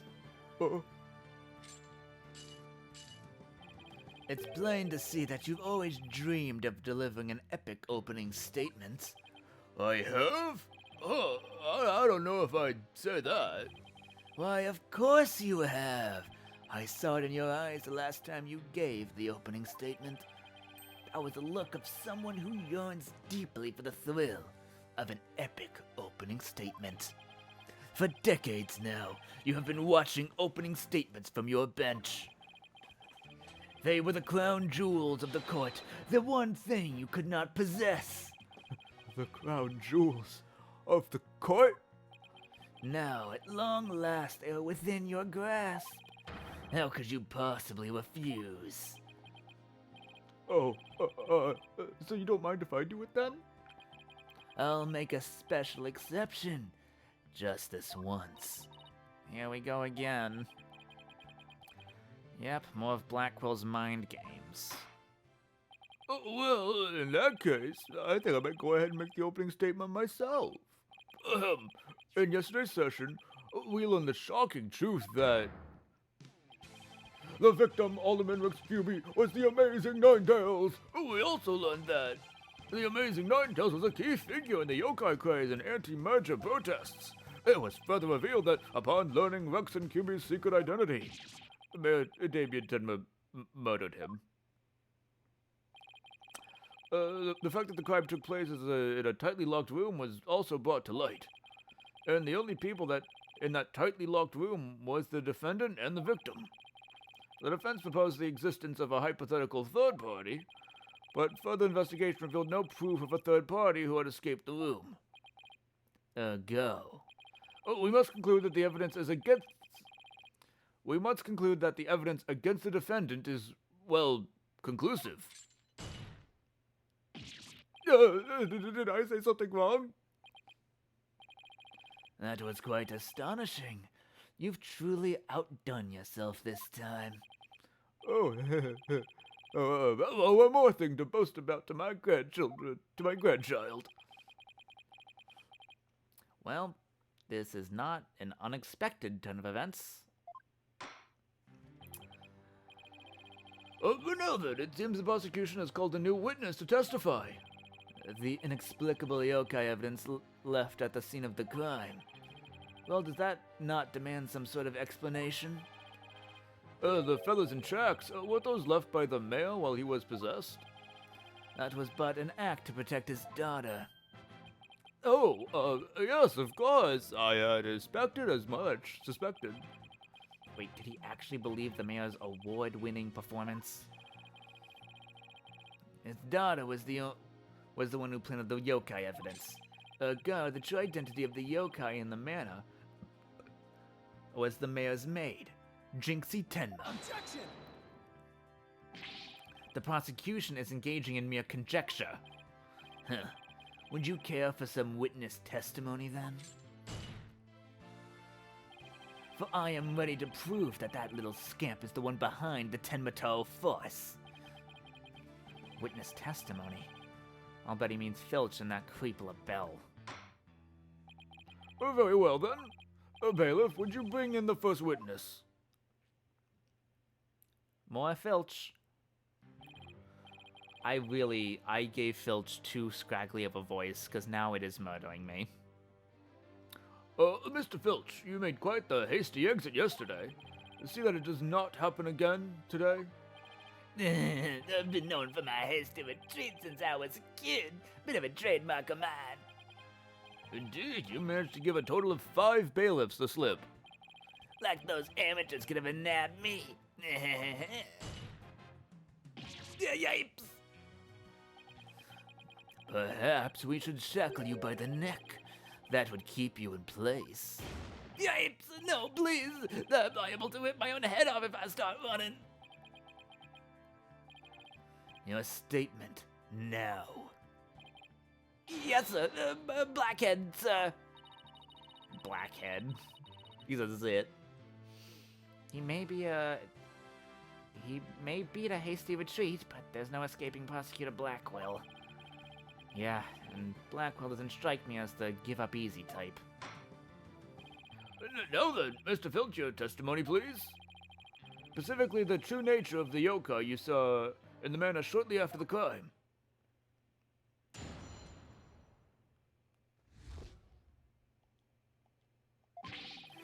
Tenma is only that little maid girl. That little maid gal. Ain't no doubt about it. I mean, the Tenma I saw was just a little thing about her size. But the little runt had a big old staff. I seen it when she came in through the foyer. I bet you stole it from the Forbidden Chamber after stumbling on the crime scene. She was gonna use it to wallop me on account of my fierce reputation. I just know it. So, Tenma was short in stature. And that's because it was Miss Jinx Tenma all along? You betcha. Besides, all the rest in the manor were way taller than her. Feigning height is but an easy thing. But a big ox like the defendant could never pass for short. What if the Tenma impersonator was walking on their knees? Wasn't no knee walking. I seen it myself. Oh, then perhaps that yokai really was Miss Tenma after all.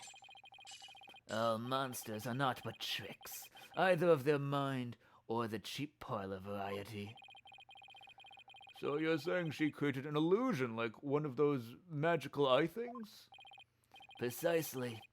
Human senses are easily deceived. Take the fellow in the cell next to me. Each night, he cries and screams about some ghost he thinks he sees. But in truth, it was simply the janitor. Oh ho ho! Prosecutor Blackwell just gave up the ghost literally. The janitor's deathly complexion and all-white attire, no doubt partially to blame. That and the fact that he constantly mutters about taking vengeance for this or that. That actually sounds like a real ghost to me. The defense may now cross-examine the witness.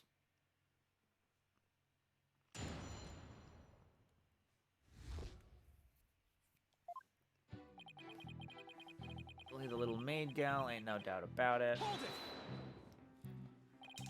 Mr. Filch, you and Mr. LaBelle mentioned something about a practice yesterday. Do you deny this so-called lesson was about what you were supposed to say in court? No, you got it all wrong. Then could you tell the court exactly what sort of lesson it was? Oh, it was, what was it again? Yipes, now I remember, math, you know, numbers and stuff. He is completely under Blackwell's control, too.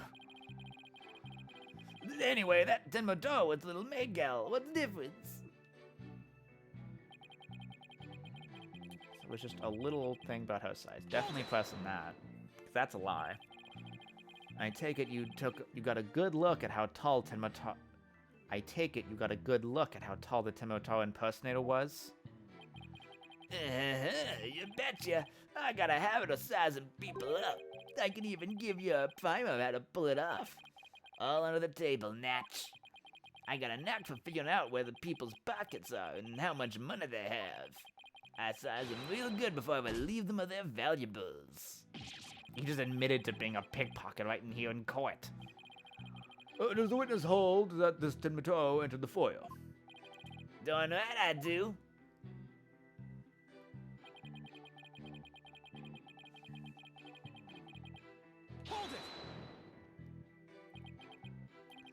Well, you're not going to brush it all off by claiming the pup was short.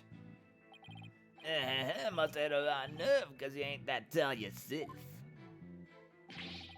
Look who's talking, mister. I've got to stand on a box just to testify. Anyway, Mr. Filch, correct me if I'm wrong, but didn't you say Tenma you saw had a staff? It caused my heart open to die. I know, because it went jingling and a-jangling. And where do you suppose that staff came from? The staff, you say? Well, I bet you stole it from the Forbidden Chamber after stumbling on the... Yeah. Howdy about that. I suppose you mean to say that Jinxie Tenma entered the Forbidden Chamber to get one? Well, I ain't never seen a staff like that in the manor. So it had to be from the Forbidden Chamber. Oh, really? The stench of LaBelle is thick in the air today. Jinxie entered the Forbidden Chamber after the incident? Then she took the staff and tried to cover up her actions by pretending to be Tenma. Guess that's what Filch is trying to say. Could Jinxie have entered the Forbidden Chamber if she wanted to? There is one thing I was wondering about. Why did that yokai have a staff in the first place? Well, I've got my hunches about that.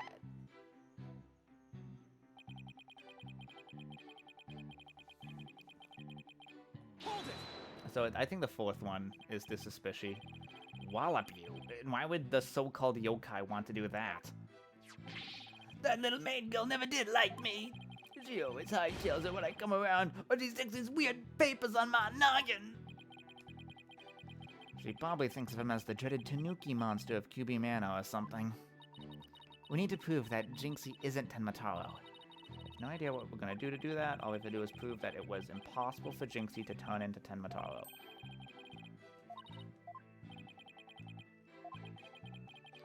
expose the real Tenmataro.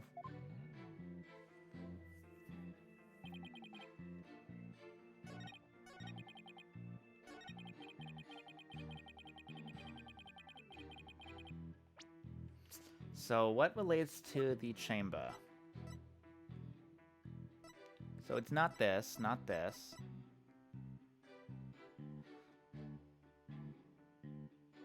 It's maybe the key. Let's try it. Objection! Music stopped, that's a good sign. It would seem that Tenmataro was, in fact, not this innocent little girl. Huh? How do you figure that? You claim that Tenmataro you saw had one of these stabs from the Forbidden Chamber. But it would have been impossible for Miss Tenma to get a hold of one. Care to elaborate, Mr. Justice? The mayor swallowed this key shortly after the murder. He wanted to keep the killer out of the Forbidden Chamber. What's this? This key was deep in the mayor's stomach when Miss Tenma discovered the crime scene. So you see, it would have been impossible for her to get into the Forbidden Chamber. In short, the Tenmataro seen holding the staff could not have been Jinx Tenma. Ugh. Ah! What?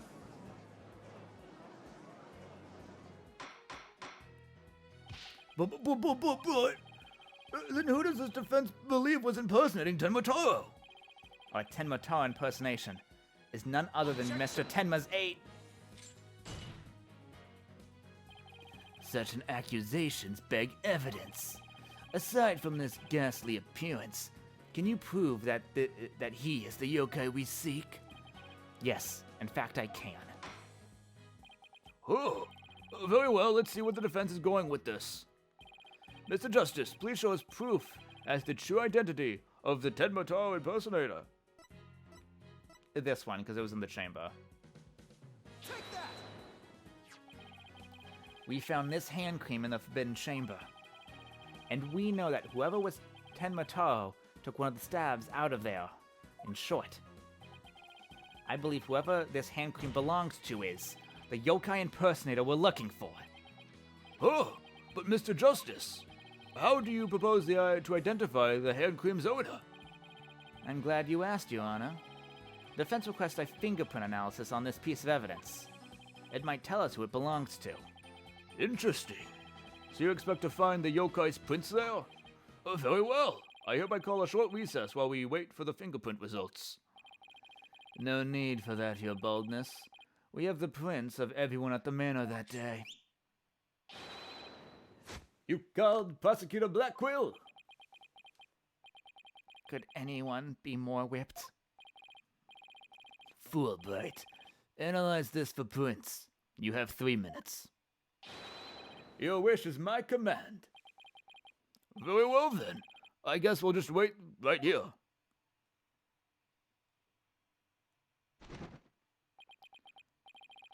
It would seem the fingerprints analysis is complete.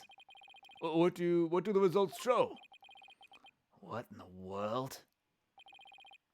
They're Florent LaBelle's prints, aren't they? This is absurd. Prosecutor Blackwell? I'm not going to like this, am I? Don't tell me.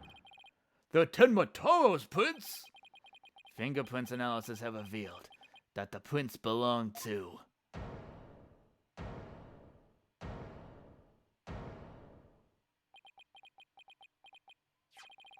Phineas Filch. Objection!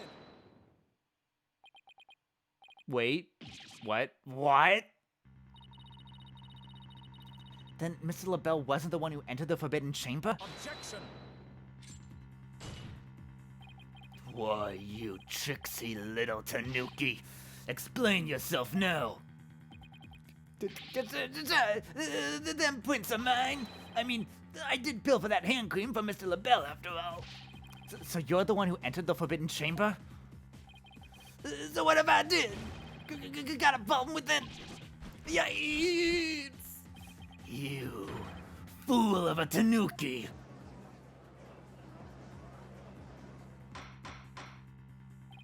Order! Order! Mr. Justice, can you explain what this could mean? Excellent question. The fact that Mr. Filch was in the Forbidden Chamber... Wait a second. Does this mean that Tenmo Taro holding the staff was Phineas Filch? Yipes! Another cat out of the bag! Mr. Filch is Tenma Taro?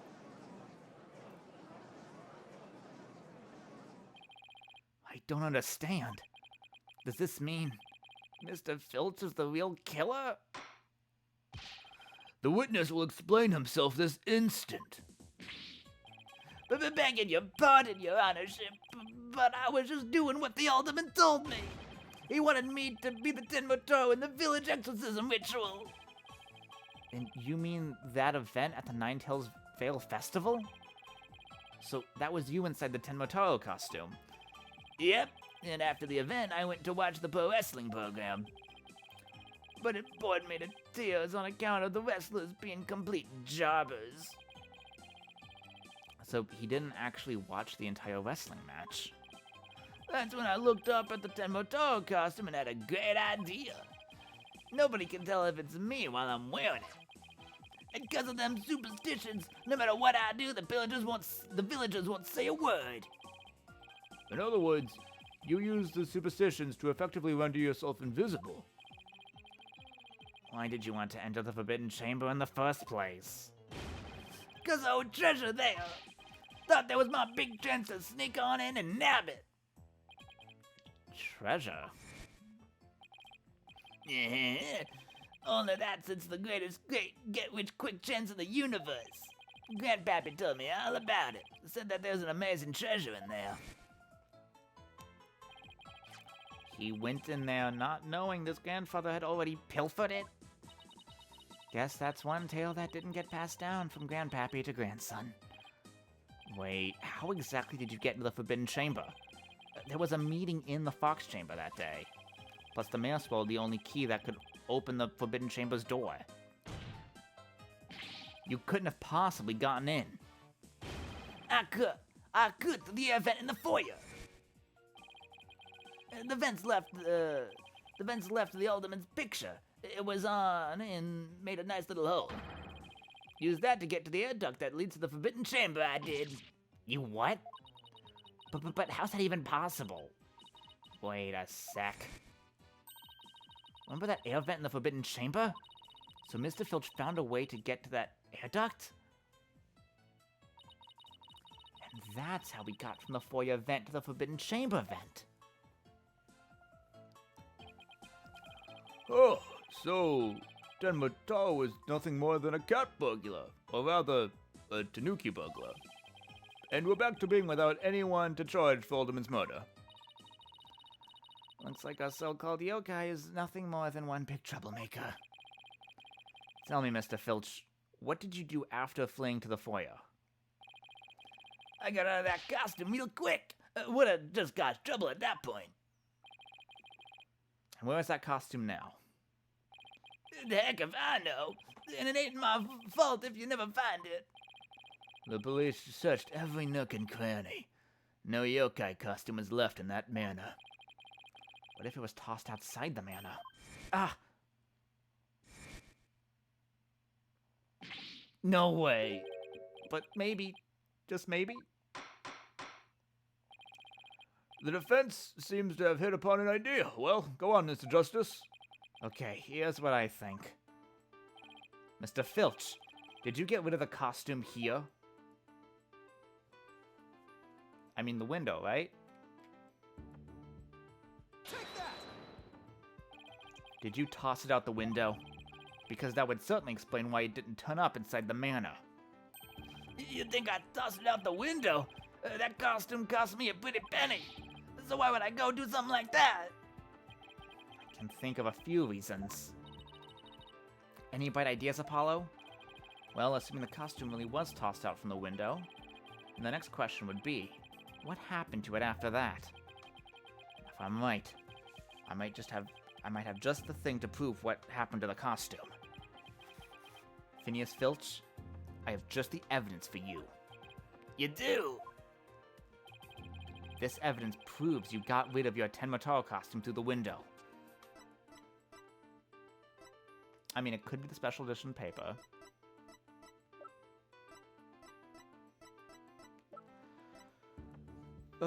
Yeah, it's the paper.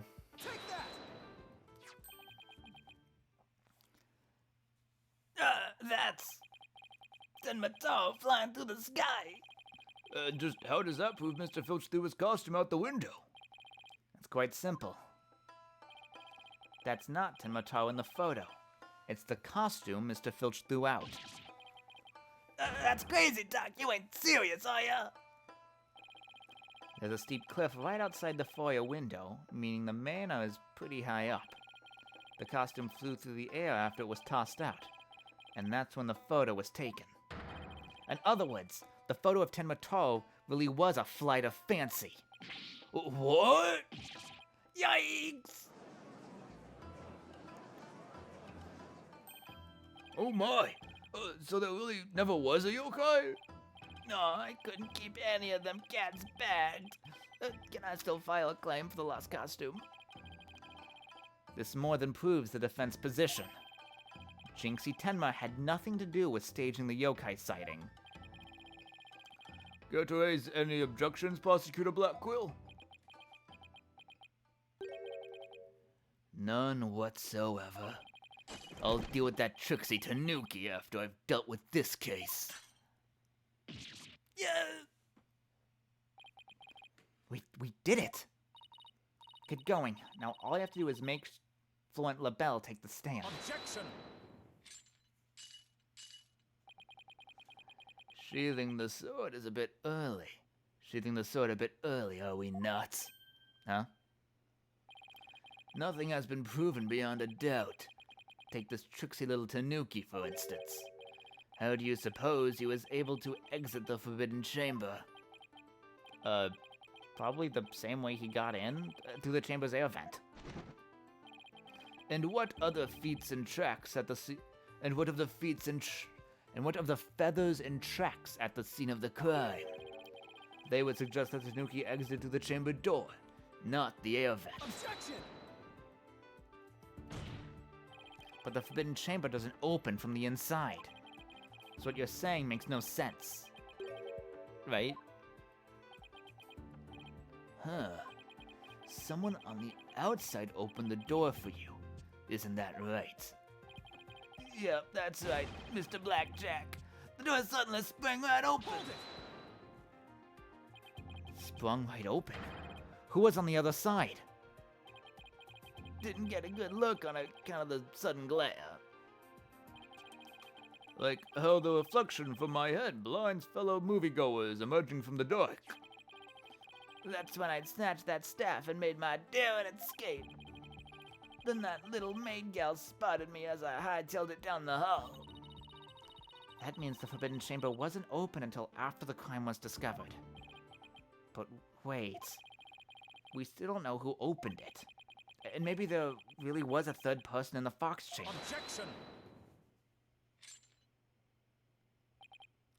Well, you little Tanuki. When the Forbidden Chamber opened, did you see the accused pass out there? Nope, only one was the alderman. Nope, only one was the alderman, and he was dead as a doornail. Huh. If the accused wasn't there, what do you suppose he was up to? Uh-oh. I don't like where this is going. Oh, don't tell me! Plainly, the only one who could have opened the Forbidden Chamber was the accused, Damien Tenma.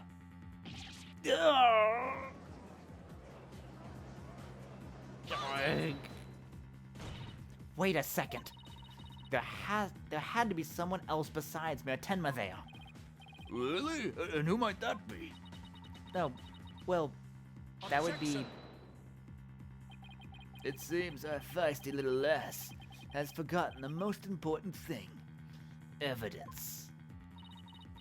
I didn't forget. I was just testing your attention to details. Miss Sykes, you can't prove your point without proof of some sort. It's a proven fact. Sorry. Guess I put my foot in my mouth again. No, Athena. We're definitely onto something here. We are? Think about it. If Filch was stuck inside the Forbidden Chamber, one of the alibis we heard would no longer hold any water. The defense would like to call a new witness to the stand. Someone who knew Mr. Filch was stuck in the Forbidden Chamber, and by virtue of knowing this, has an alibi that no longer adds up. Not that insufferable. Very well. The court will hear what Mr. Justice has to say. Whose alibi no longer adds up? Fluent LaBelle. Why is that? That's the defendant's aide, Fluent LaBelle. Didn't he claim to be in the foyer at the time of the crime? True, but in his alibi, he also claimed Mr. Filch was in the foyer too. However, as we all know now, Mr. Filch was not there with Mr. LaBelle at the time. In short, Mr. LaBelle's alibi has disappeared. Fluent LaBelle's alibi was one big lie. Isn't that right, Mr. Filch? I reckon there ain't no keeping that cat in the bag here neither. It was all Mr. LaBelle's idea. He told me he'd button his lips about me breaking into this forbidden chamber. And in return, he said he'd vouch for each other's alibi. Shame on you, Mr. Filch. Perjury is a serious crime, you know. Aw, shucks. Mercy, Your Honorship, mercy. I keep getting bots.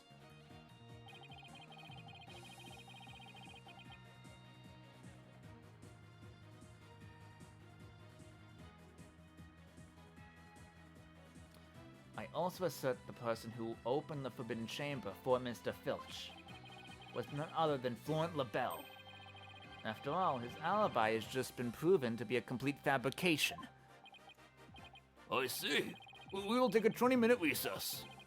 After which time, we will see what Mr. LaBelle has to say for himself.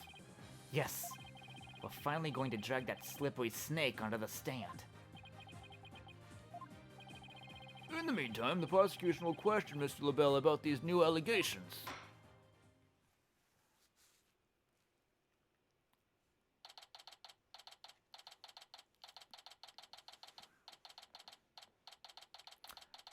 Defendant lobby.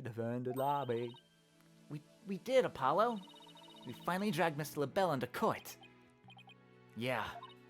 Hey, why the long face? I can't help but feel I'm missing something important. Plus, Prosecutor Blackwell's bound to mount a counterattack. You really are worrywart, aren't you? It'll be fine.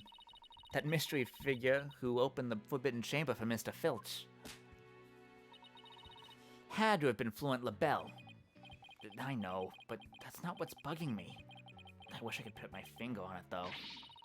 At any rate, the big showdown with Mr. LaBelle is up next, so chin up, Apollo. Yeah, I can't wait to break down as LaBelle. That's gonna be so fun.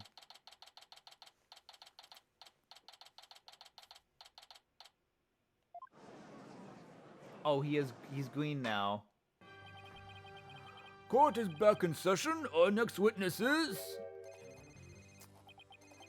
Yes, I'm acting on behalf of the mayor on this very important matter. It seems the witness is predisposed at the moment. Surely you jest. I will hold you to your promise. Remember that. Oh, my deepest apologies. This is Fluent LaBelle, personal aide to Mayor Tenma, or should I say, the accused. Ouch, I like that poor mayor hasn't suffered enough. Like that poor mayor. Well, what business do you have with me? I'm a very busy man, so let's make this as brief as possible. Your baldness? Right. Mr. Filch's testimony has revealed a hole in your alibi. And for this reason, you are suspected of having some sort of connection with the case at hand. Pfft, you'd think I'd associate with this entirely lurid affair. Well, I'm not. So may I go now? I'm a very I have a very important matters to attend to. I don't think so, Mr. LaBelle. Do you realize what a serious crime you've committed? Witness, you are being accused of perjury. This is your chance to clear the air. Fine. The truth is I faked my alibi for a very good reason. The mayor was obviously the killer, so I created a fake alibi to confuse the matter. You see, as his personal aide, I felt I had to protect him. Sorry! You think this is funny? Without your alibi, you're a suspect too. And what were you really doing at the time of the crime? Peasant! How dare you accuse me, one of the beautiful people of our world? Stop stalling and tell the court what you were really doing at the time of the crime. Silence.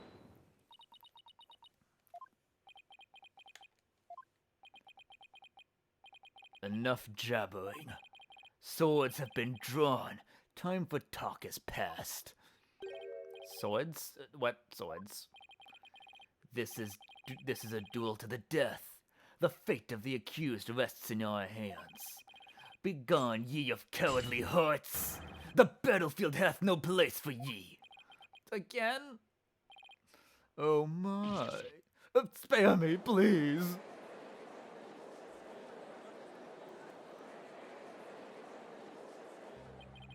So much for steadier shackles. Yeah. Those chains hindered my vow that heads would roll. My vow that heads would roll this day. This gives me keeping your head on in court a whole new meaning. Will the witness please deliver the accused's death knell? You know of what I speak. Oh, most certainly. His goose is already cooked. Time to stick a fork in him. Whatever he has to say can't be good. As I told the prosecutor Blackwell during the recess, I rushed right over to the Fox chamber when I heard little Jinxie scream. What? Then, drumroll please, I saw Mayor Tenma opening the forbidden chamber doors. But There you have it. The mystery man who opened the chamber door, as witnessed by one Phineas Filch. It was the accused. There was never any third party. Oh, and that's not all. I heard something quite startling there at the scene of the crime. startling sounds bad. The mayor, who was barely conscious, muttered this. Forgive me, Jinxie, I killed the alderman. That's right. The mayor actually confessed to the murder right then and there.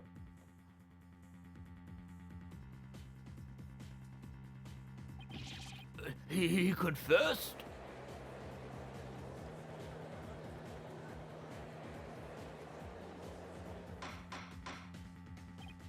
Order in the court! This is quite conclusive testimony if it stands. Just so, and quite astonishing, I might add. I only learned of this fact during the recess. I just love surprises, don't you? That's why I saved the best for last. Consider it a gift from me to you. No way. I don't believe Mr. LaBelle heard the mayor confess. I don't believe the mayor... I don't feel like delivering that again. But is it really true? Did Mayor Tenma really confess? It is indeed. During the last recess, I confirmed it was the mayor's daughter. It would seem Mayor Tenma actually did confess. Oh, that testimony is quite favorable to the prosecution. This is LaBelle. Yes, I called earlier about the party reservations. That's right. I'll be calling my little shindig Mayor Tenma's Conviction Gala. A splendid time for a guaranteed for all.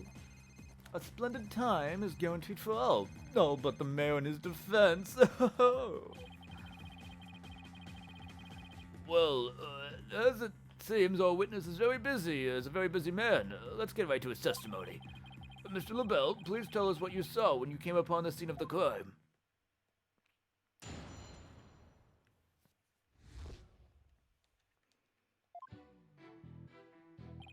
I was in the hallway hiding in the shadows. That's when I heard the confession. Upon learning of her father's crime, little Jinxie fled without ever noticing me. Immediately after that, the mayor came too, stood up and opened the forbidden chamber. As I ran in terror, the demon emerged from his prison. In shock, I fled down the hallway to my right, to the one with the phone at the end.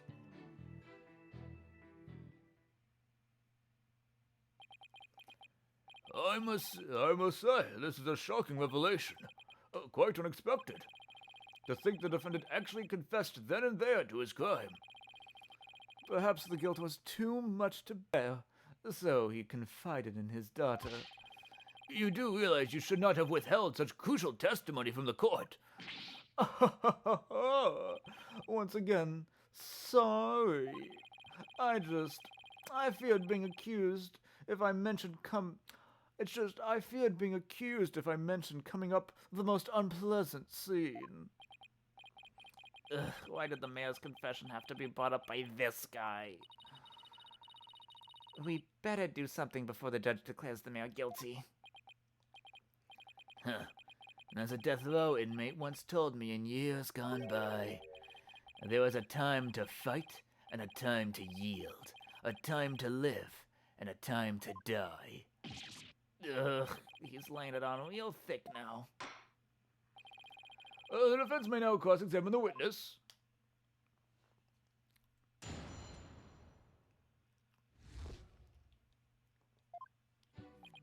I was in the hallway hiding. But that's when I heard the confession. You claim that the mayor confessed to his daughter. Are you sure about that? Peasant! You wouldn't dare ask such a question if you truly understood. True beauty is never wrong. It's not? No, beauty is caught deep in the DNA. What means I'm programmed to always be right, even if I'm wrong. I'm not following. These exquisite ears like flowers abloom, these eyes that shine like pearls. This hair of the finest silk, nothing can corrupt the truth they hold. Right. Oh, the witness will hurry up and explain the truth of this. Specifically, what did Jinxie... Get back to the testimony. Upon learning of her father's crime, little Jinxie fled without ever noticing me. How did Miss Tenma appear to you? Oh, the poor little thing seemed positively heartbroken, all teary-eyed and whatnot. I couldn't help but shed a few tears myself after seeing her like that. He actually sympathized with Jinxie? Seems like an overly human emotion for him. Yeah, because he's the only real monster we've seen so far. In looks and in character. The next thing I did was check my face in the mirror. Checked your face? Why? To hold the beauty that is my sadness. Why else? Apollo, I'm starting to lose all faith in humanity. I know the feeling, but hang in there. At least keep faith in our client. Let's keep this moving, shall we? After that, my mayor came to, stood up, and opened the forbidden chamber. He opened the forbidden chamber? But why would he do that?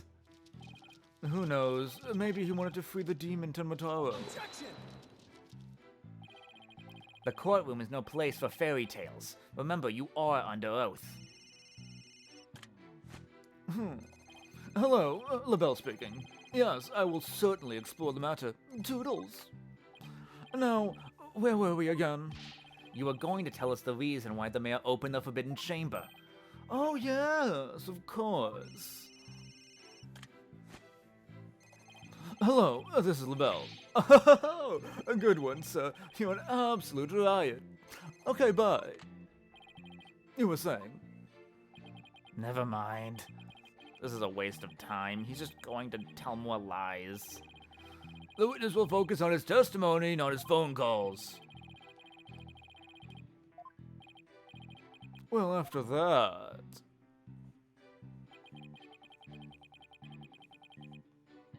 Emerge from his prison. Press. What was Mr. Filch like at the time? Oh, he was shouting, I can't see, I can't see! It's the curse of Tenmataro! And then he took off running like a madman. He must have been blinded by the sudden light flooding in. Wrong. What? He set eyes upon me, and was thus blinded by my radiant beauty. So, it was the curse of Florent LaBelle rather than Tenmataro. Yes, I'm afraid such beauty can be a curse. It's almost criminal. The only thing criminal here is your ceaseless jabbering. Now get on with your testimony. Oh, forgive me, your darkness. Your darkness. Oh, let's see. Oh yes, I fled my dear life from Tenmataro. On the hallway to my right, the one with the phone at the end. That is pretty sus. That seems like it's gonna have a contradiction. So after you fled into the hallway with the phone at the end, Tenmataro ran off toward the foyer? Precisely. Notice any inconsistencies, Apollo? Well, Jinxie also saw Tenmataro, right? She did. She said they passed each other in the hall after she made that call to the police. Well, if LaBelle had fled down the hall where the phone is, Jinxie would have seen him when she was returning to make her call. Oh, you're right. And if she saw him, she would have definitely asked him for help. Right. It doesn't make any sense. If we don't find some way to poke a hole in this testimony, as good as guilty. This is bad, very bad. A mistake, some kind of conflict. Yeah, I figured that. Yeah, yes, yes, yes, yes. Evidence.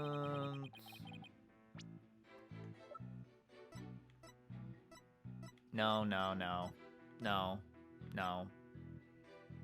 Account of, she says it fled toward the foyer. Yeah, I think this is relevant. Let's try this. Objection! Jinxie, why else would this be evidence? Florent LaBelle, you're lying about having witnessed these events from the hallway. What on earth do you mean? Yes, kind of fill the rest of us in, Mr. Justice? If Mr. LaBelle had really fled down the hall with the phone in it, he would have crossed paths with Miss Tenma. What's this? After she discovered the crime scene, she immediately went to call the police. Then after making her call, she went back to the main hallway, whereupon she encountered the demon, yokai, or whatever you want to call it. As for me, I call it Phineas Filch in a Tenmataro costume. The encounter happened right here, where the hallways meet. As for Mr. LaBelle, if he had fled here, feigning escape from the yokai imposter... Why, yes, the two would have crossed paths. Right, except Miss Tenma told us there was no one else in the hall. In short, Miss Tenma did not see you in the hall because you were never really there. My eyes, my beautiful eyes! Not such a fabulous scent now, is it? But Mr. Justice, the witness also stated that he heard the male confess. He was lying about hearing the confession from the hall. Then, where was it when he heard it? Inside the Fox Chamber. Where else? But isn't that within the very crime scene? It is, Your Honor. and that means he's not really a witness. Rather, he is the third party I've been alleging this whole time. What? You think I'm the killer? How dare you? Silence. Foolish fop. A true man knows when he is beaten. A shield of lives comes to naught before a foe with the sword of truth bared. Prosecutor Blackwell, what are you? I thought we were on the same side. You are mistaken. There are no sides here, save for my cold, steely edge of judgment. You are alone upon this battlefield, with naught but your lies and silky sweet perfume. Whoa, what just happened?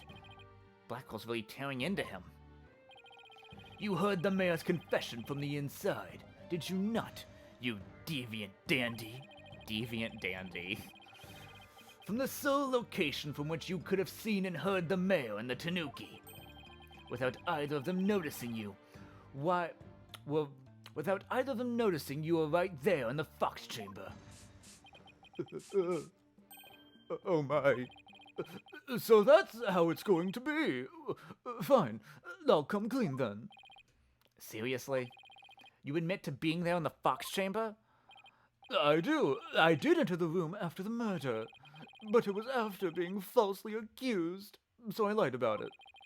I feel terrible about lying like that, but it's a verbal cologne I used to protect myself. You'd better explain yourself, Mr. LaBelle. Yes, of course. I was just about to get to that. The witness is skating on thin ice. I'll remind you that perjury is a very serious crime. Now let's hear your testimony again, this time without your perfume of lies. Yes.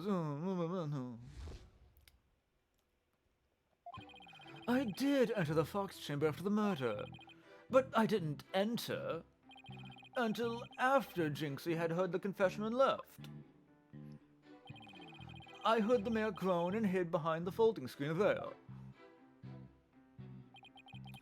What I saw there up close, it was absolutely horrifying. So you see, I was there, but merely watching from behind the screen. From behind the screen?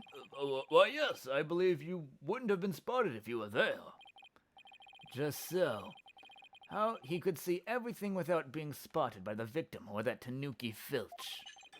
Suffice to say, he was a mere witness to the events, rather than the actual third party. This guy's as slippery as an eel. Apollo, you think he's telling the truth? Well, he was in the Fox Chamber, so at least that much must be true. The defense may cross-examine our slightly voyeuristic witness. Voyeuristic? Oh, because he was snooping on him.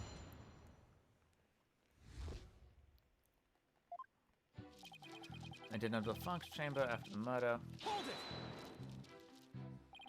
Why in the world would you enter that grisly crime scene? Why? Because I was worried sick. Mayor Tenma's suite, Suit. It what? It was designed personally by me. I was worried my work of art might get blood on it. This man clearly has his priorities in order. Okay, let's get this over with, shall we? Now, where was I? Oh yes, I entered the Fox Chamber almost without thinking.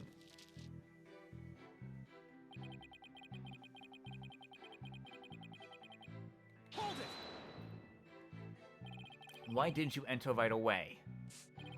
And ruin my designer shoes? Your shoes? Even now, just thinking about getting blood on my fabulous footwear, it sends chills down my spine. That's why I hesitated. That's terrible. A man was dying and another injured, and you were worried about your shoes? Silence. Need I remind you this is a court of law? We are not teaching morality here. We have schools of etiquette and the like for such trivial pursuits. Gah. Now you listen to me, you deceptive dandy. Get to the point and be quick about it. Yes, well, I was there in the Fox chamber, but... And behind the folding screen... Wait a second. Why did you hide yourself? Oh my, so you do understand. I do. By hiding, I was concealing my fabulous beauty, which, for the sake of the universe, is something I should never ever do. That's what you were thinking, right? I'm sensing a black hole of egocentric forming in the witness stand. We can deliberate his mental process another time. Get on with the testimony now. Well, regarding the murder scene, what I saw up close, it was absolutely horrifying. Could you describe the crime scene in a bit more detail? Huh, and what exactly would you like details about? Well, what I'd like to ask you about is...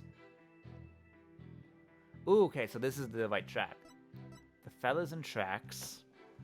That seems interesting. The forbidden chamber, which is interesting, and then the murder weapon. So the feathers and tracks, he could just say they were left by when he ran by. The murder weapon, I don't think that's any info. But the forbidden chamber is sus. Could you please describe the forbidden chamber at the time? It was shut tight until the mayor opened it. He's really trying to stress that it was the mayor who opened the forbidden chamber. That big liar. He opened it himself. Well, if it looks could kill, LaBelle would probably be toast. Well, Mr. Justice, do you consider this a statement to be of any importance? Sure. I have a feeling it is. Let's add it to the testimony. Was shut tight until the mayor opened it. Is it any new information, or is this just to change it? You're lying about the mayor opening the forbidden chamber, aren't you? In a sense, yes. It could be seen as a lie. Wait, so you admit it? In this world riddled with deceit, my beauty is the only self-evident truth. That is to say, all else except me is but fiction and lies. The nerve of this guy. His testimony is riddled with lies. It's like I won't be getting anything useful out of this statement. So you see, I was there, but merely watching. Let's press this just to get more dialogue, but then we can fiddle around with that. Second to last. The mayor had been knocked out by a blow to the head. Could he really have opened the forbidden chamber in that state? Well, it did seem difficult. He was all woozy and stumbling around as he opened it. It was such a heroic effort that I nearly started to cheer him on despite myself. I think the man needed medical attention more than a cheerleader. You think he's telling the truth about being there in that room? Well, I believe he was there. The question is, when did he enter? You mean, did he enter after Jinx fled? Or was he there before the murder? If it's the latter, that would change everything. Right. If he was there before the murder, that would make him a suspect. But how do we go about proving that? Well, I guess we ask him about what happened there. Let's press him. Okay, yeah. Yes.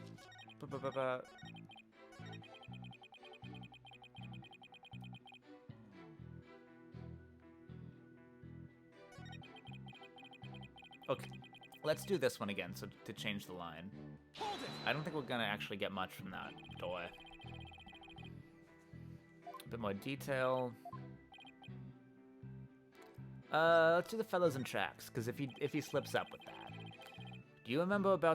What do you remember about the yokai feathers and tracks? They resulted when Tenmataro exited the Forbidden Chamber. He came out in quite a rush, scattering the feathers this way and that. Did you immediately know it was Mr. Filch? I did, and that's why I suggested we cook up our alibis together. How did those practice sessions go? They were nearly the death of me. Filchy has the Filchi has to be the worst student ever. He really doesn't think he's done anything wrong, does he? Do you consider this statement to be of any importance? Not so important.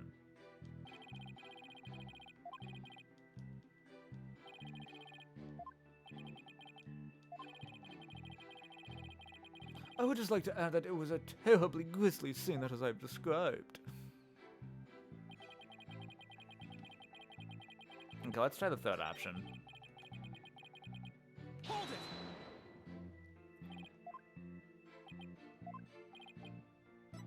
Motor weapon.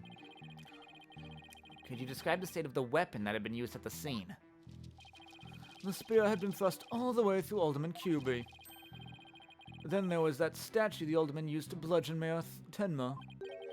That incredibly inspiring symbol had fallen to the floor. Oh, right, the statue. But why would he... Oh, interesting. He isn't supposed to know that it's a thing of peace yet. He's not supposed to know that. Why exactly did you find the statue inspiring? Oh, well, when I saw that statue, I felt as if I felt as if the merger had been realized. It was like a celebration of a union between town and village, an inspiring symbol of goodwill. A broken statue next to a bloody corpse? Real inspiring. Well, Mr. Justice, do you consider the statement to be of any importance? Very important. I believe that to be extremely important. I request that it be added to the testimony.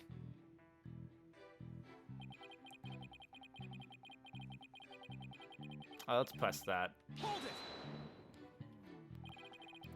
A token of goodwill. Are you referring to the fox and demon statue? Yes, the statue the Alderman alleged used to strike back at the Mayor Tenma. The mayor trampled down municipal goodwill only to be... The mayor trampled down municipal goodwill only to be clobbered by its symbol. It's quite ironic, don't you think? And that's when the symbol of goodwill was transformed into a symbol of conflict.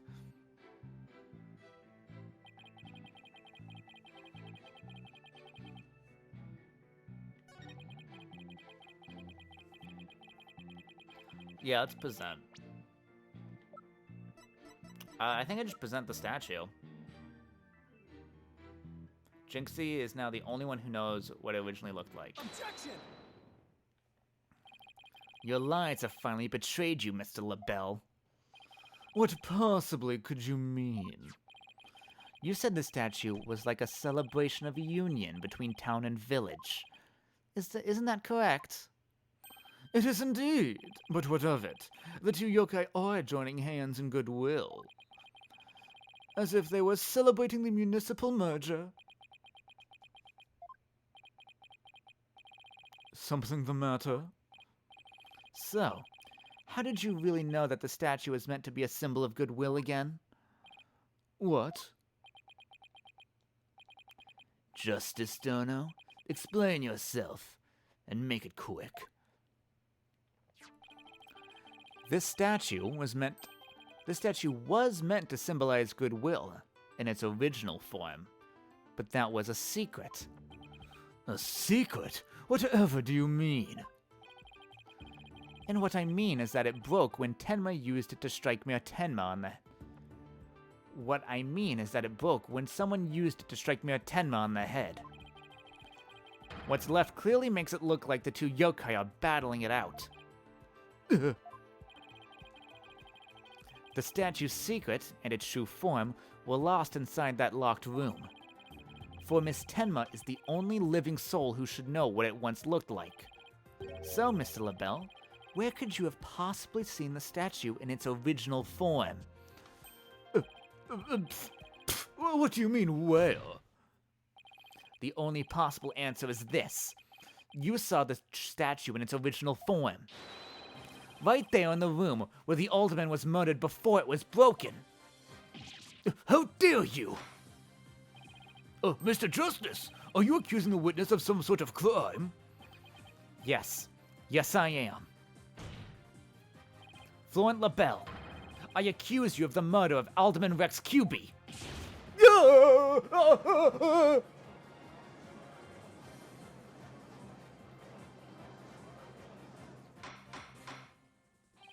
Order! Order! Mr. LaBelle, you've been accused of murder. Do you have anything to say in your defense?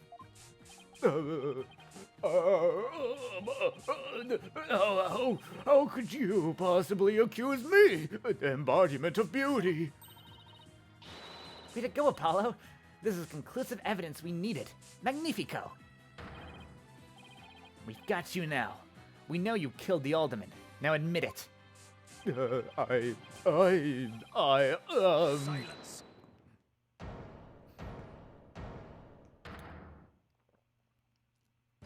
Enough of your silly games, Justice Dono. This prancing peacock could not possibly be the killer. Objection! What are you talking about? His alibi has already crumbled to dust. And I just proved that he was in the Fox chamber while it was still locked tight. Silence. Why could he not have seen the statue in its true form before the murder? After all, he was close friends with the alderman.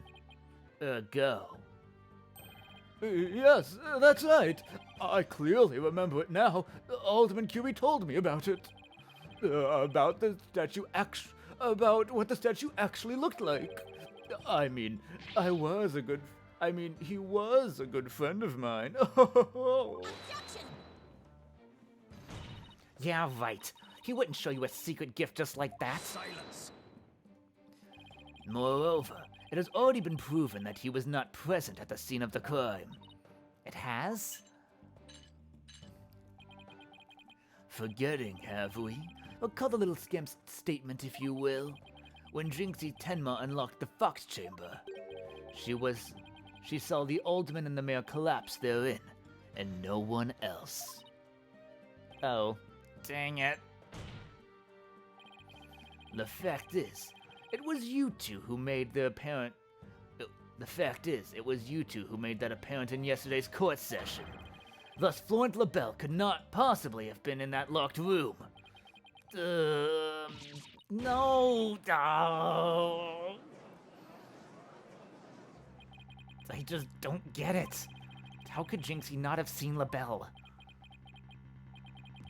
The proof is incontrovertible. No room for debate exists. Am I not right, your baldness? Oh, it does seem awfully conclusive. The fact points to the defendant and the victim being the only people in that locked room.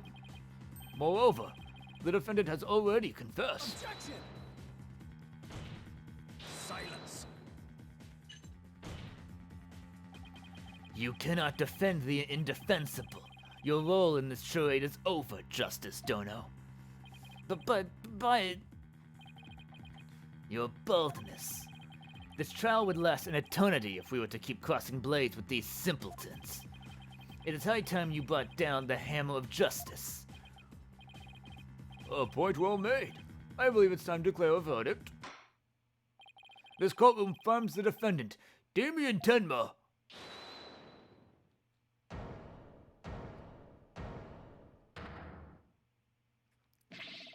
Caw!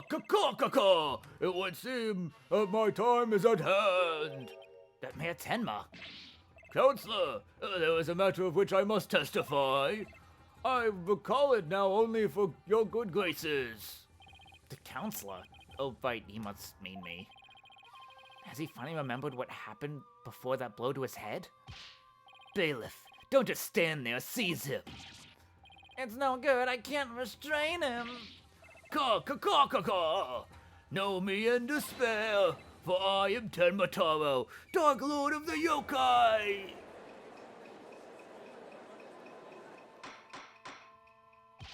Mr. Justice, do something! Since when am I responsible for court security? Apollo, this is our chance. We might get some new information out of him. Your Honor, seeing as our client has something new to say, I believe due process demands that we hear him out, even if he is a yokai. Oh, when you put it that way. Still, I believe testimony by yokai is unprecedented in the legal world. Unprecedented is an absurdity, more like. All right, then, Mr. Damien Tenma, or should I say Mr. Tenma Taro, your testimony, please. I shall now speak of recollections most real, courtesy of my host Damien Tenma. Heed these words, mortals, for hear them but once you shall. Caw, caw, caw, caw, caw, caw.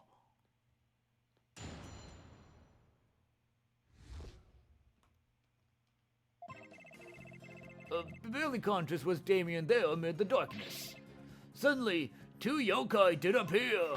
On one side I, Tenma Taro, ruler of demonkind, and on the other, my mortal enemy, the nine-tailed fox.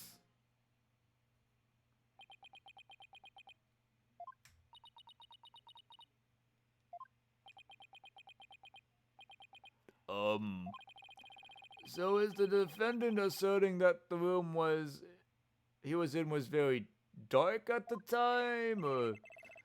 Oh, strange as it may be, yes, indeed, all was in darkness. And the part about Tenmatao and the nine-tailed fox being there? Yes, that too.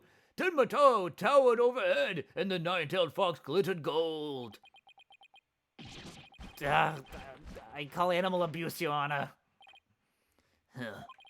It would seem the defendant's recollection are not to be trusted.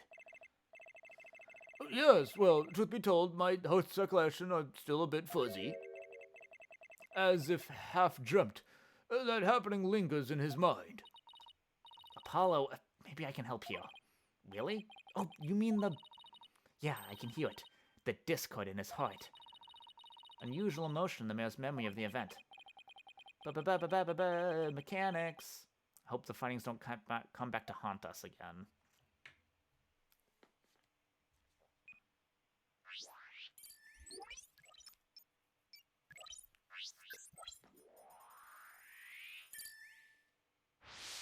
Oh, I can skip that. I might.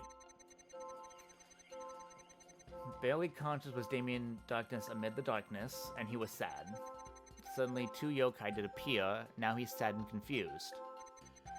On one side, I, Tenmataro, ruler of demonkind. And the other, my mortal enemy, the nine-tailed fox. Why are you happy? Got it!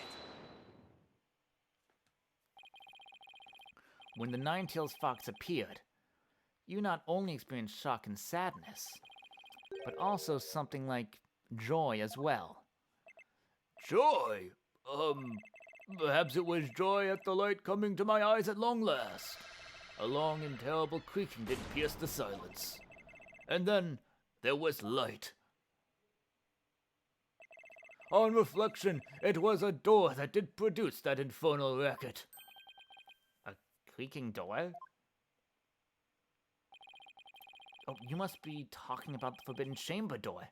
It does make a lot of noise. So this means the Forbidden Chamber really was opened? But what about the sudden light he described? I think I know. He mentioned darkness and Tenmataro towering overhead. Maybe the mayor wasn't really in the Fox Chamber at the time of the crime. Mr. Mayor, did the darkness you were in happen to be here? Take that! The Forbidden Chamber? Was it not the Fox Chamber where the murder did occur? Yes, but it all makes sense if you were in the Forbidden Chamber. That terrible creaking sound was probably the Forbidden Chamber's door opening. Drink water.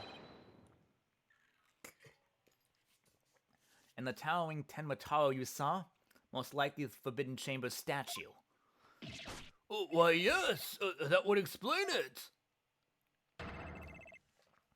The darkness and the staff in the demon's grasp.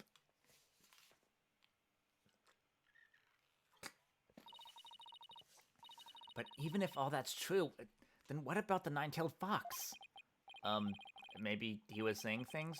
Just like Jinxie and her imaginary yokai? Fantastico, Apollo. It's entirely possible. It was probably the victim in his mask. In a groggy, dreamlike state, people can misremember things and events. Misremember, you say? Huh. Let me think.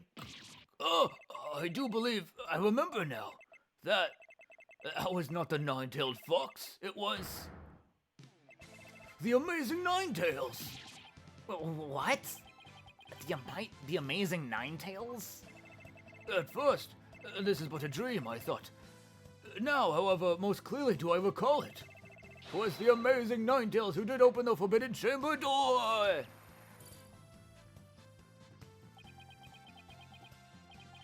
I'm sorry I asked. The Amazing Ninetales, but that was the victim, Ultimate QB, right? Yeah, well, why would he open the Forbidden Chamber? Wasn't he trying to keep it sealed? Never mind that, this is completely new information. Let me enter it and run an update.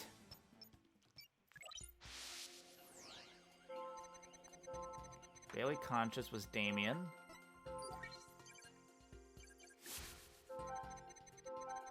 Amid the darkness, a mighty statue, sad and confused, and a staff of light appeared. Suddenly the door did open, and a shaft of light did pierce the gloom.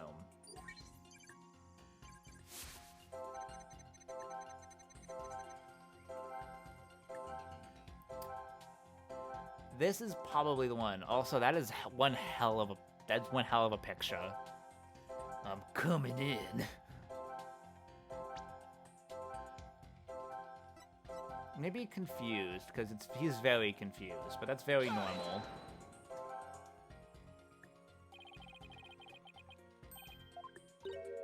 Nope, not that one.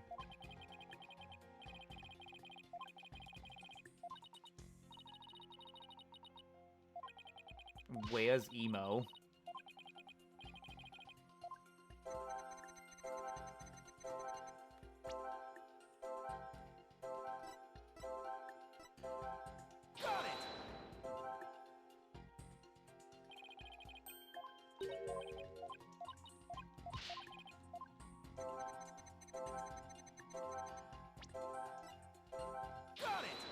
Okay, there we go.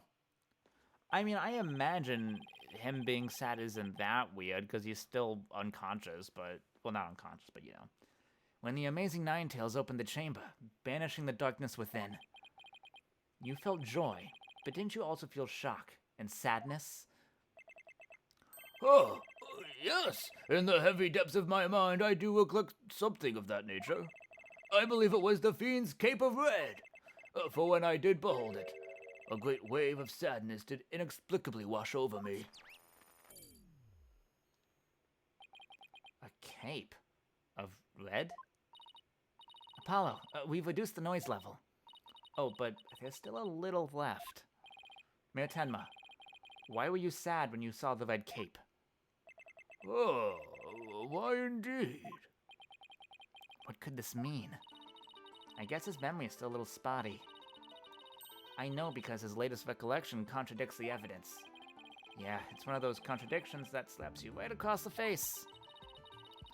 Something this obvious could arise when someone is trying to force a fuzzy memory into a definite shape. Apollo, I know what you have to do. You need to present evidence that contradicts the images you see. Oh, so it's basically the same as usual, cross-examination process. Okay, time to review the evidence. Look out contradictions. Here comes justice.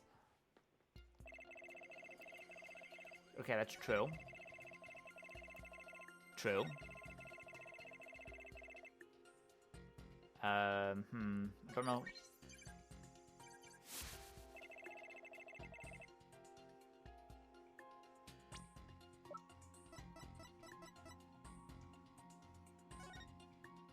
Yeah, he doesn't wear a cape.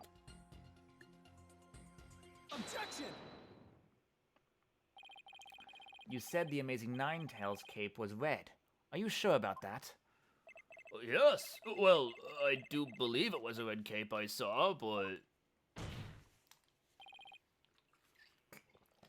Mayor Tenma, does this cape look red to you? Oh, that certainly does not look red. Not even scarlet or crimson either. Nevertheless, upon my liberation, something red did fill my yet hazy field of view. And I thought to myself, what a wonderful... The amazing Ninetales is arrayed in a cape of red. So you mistook the red something for his cape, huh?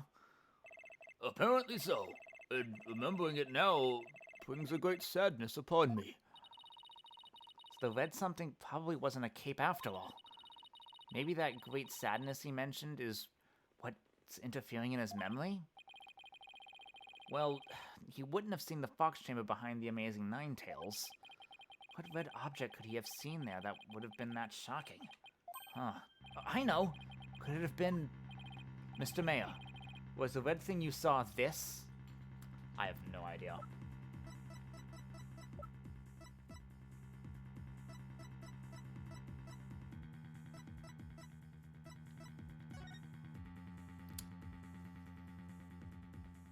There's that little tag.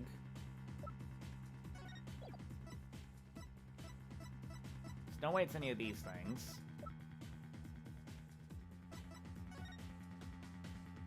Maybe it was this covered in blood?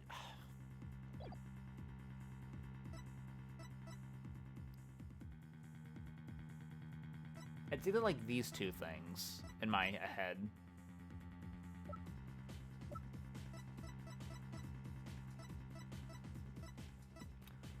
I'm gonna try this, because there was blood on it. Foolish mortal, do you mock me? Well, sorry. I'm afraid I have no recollection of this seeing an item. Sorry. I was human demon double punch. Apollo, think of something that's red and to produce a feeling of sadness. I did that.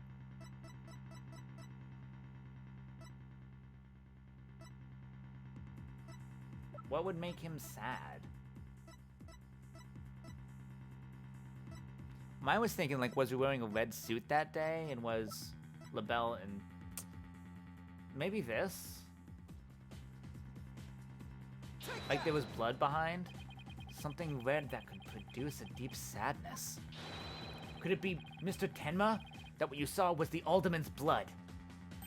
Blood? Why, yes, it was blood. I was on the right track, but fine. No.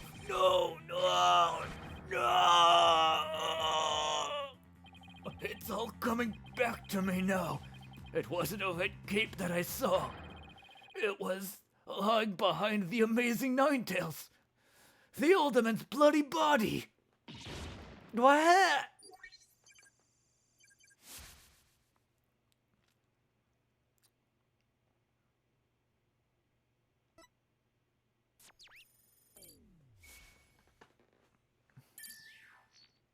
It was the, his noise level is down to 0. I think he's remembered everything now. Does this mean the amazing Ninetales killed Alderman QB? But the Alderman was the amazing Nine... So, wait. So definitely LaBelle was in the outfit. But he... Was he, like, just wearing the outfit? Or was he the wrestler the whole time? He's got the build for it. So how exactly would that work? Hey, I asked you first. Well, Mr. Justice, you should know how to make a complicated matter even more complicated. It's true, but at the time of the crime, our client was in the Forbidden Chamber. Moreover... Silence. Hoy, don't you think this is strange? The little scamp has already confirmed her father to be in the Fox Chamber. But she said not about seeing the amazing Ninetales there. Ugh, you just had to bring that up, didn't you? Jinxie didn't see LaBelle there either. It's so weird. Who really was in that room then? Would the defense care to share any theories with the court? Can you explain this inconsistency between the defendant's testimony? Let's say yes. Yes, of course. I can explain it. Because if I don't, then we're in serious trouble. Not with more of your bluffs and fairy tales, I trust. Fair warning, Justice Owner, I shall have your head if you fail to explain this. What about a good old-fashioned penalty? Well, Mr. Justice, let's see if you have a head worth keeping on your shoulders. First of all, Mr. LaBelle was definitely in the Fox Chamber while it was locked. He was also... No, we also know that Mayor Tenma was in the Forbidden Chamber based on his testimony.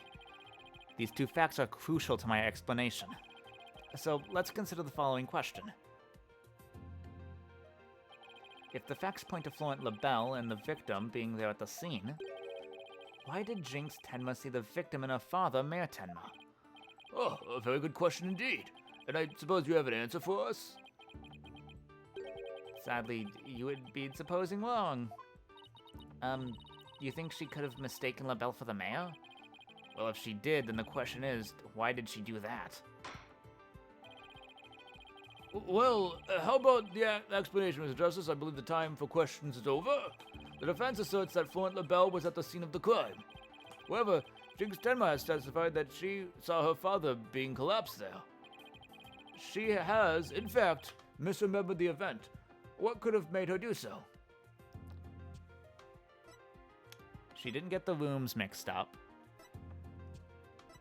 Jinxie was confused, or... Yeah, I guess LaBelle was disguised as Tenma? The only thing I can think of.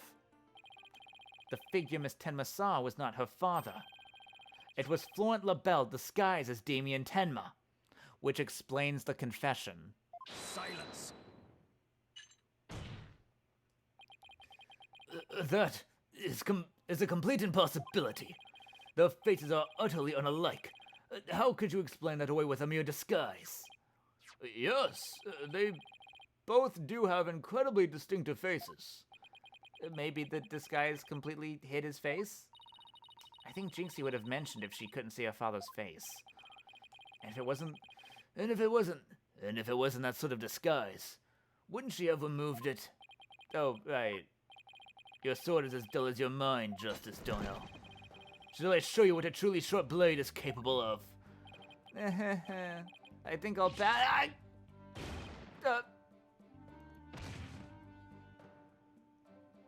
Dead. Huh. Are you okay, Apollo? I'm not fine, am I?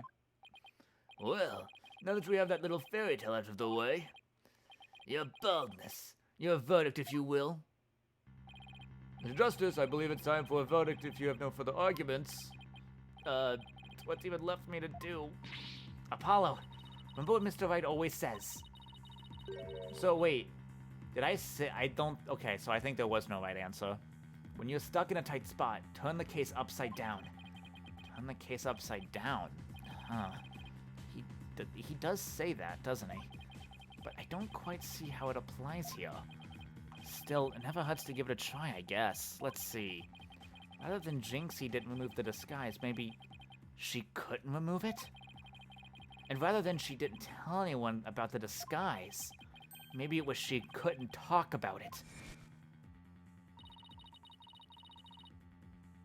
A wrestler's mask is more precious than his own life. He never unmasks himself in front of others.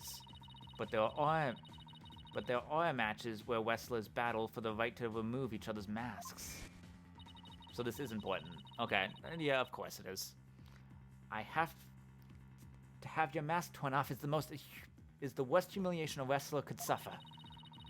That's why their masks are more important than life itself to them. What about the fact that it was the amazing Ninetales who opened the door? A mask that couldn't be removed in front of others. Can these facts turn things around?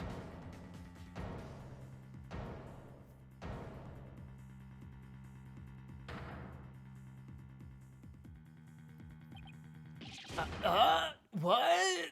We got it all backwards. Apollo?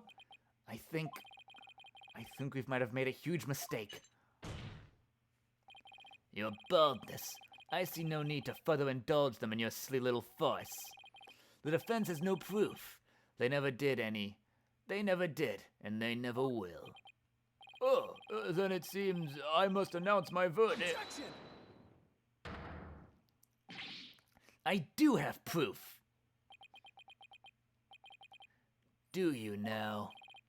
All right, but this better be good, Mr. Justice. We can solve the remaining riddles by turning all of the assumptions upside down.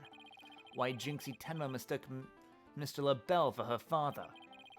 And why she couldn't remove the costume or tell anyone about it in the first place. These riddles are inextricably linked to Mirtena's secret identity. A shocking secret identity that will turn the entire premise of this case upside down. The piece of evidence clearly reveals Mirtena's secret identity.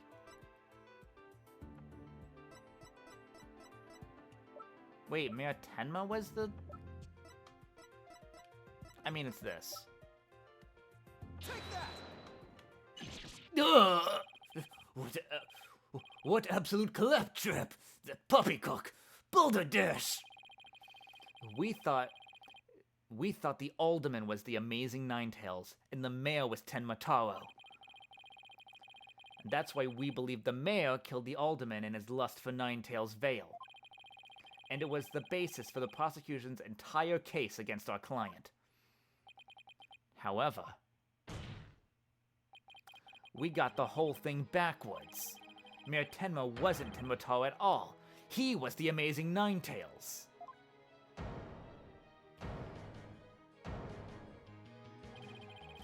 What's this?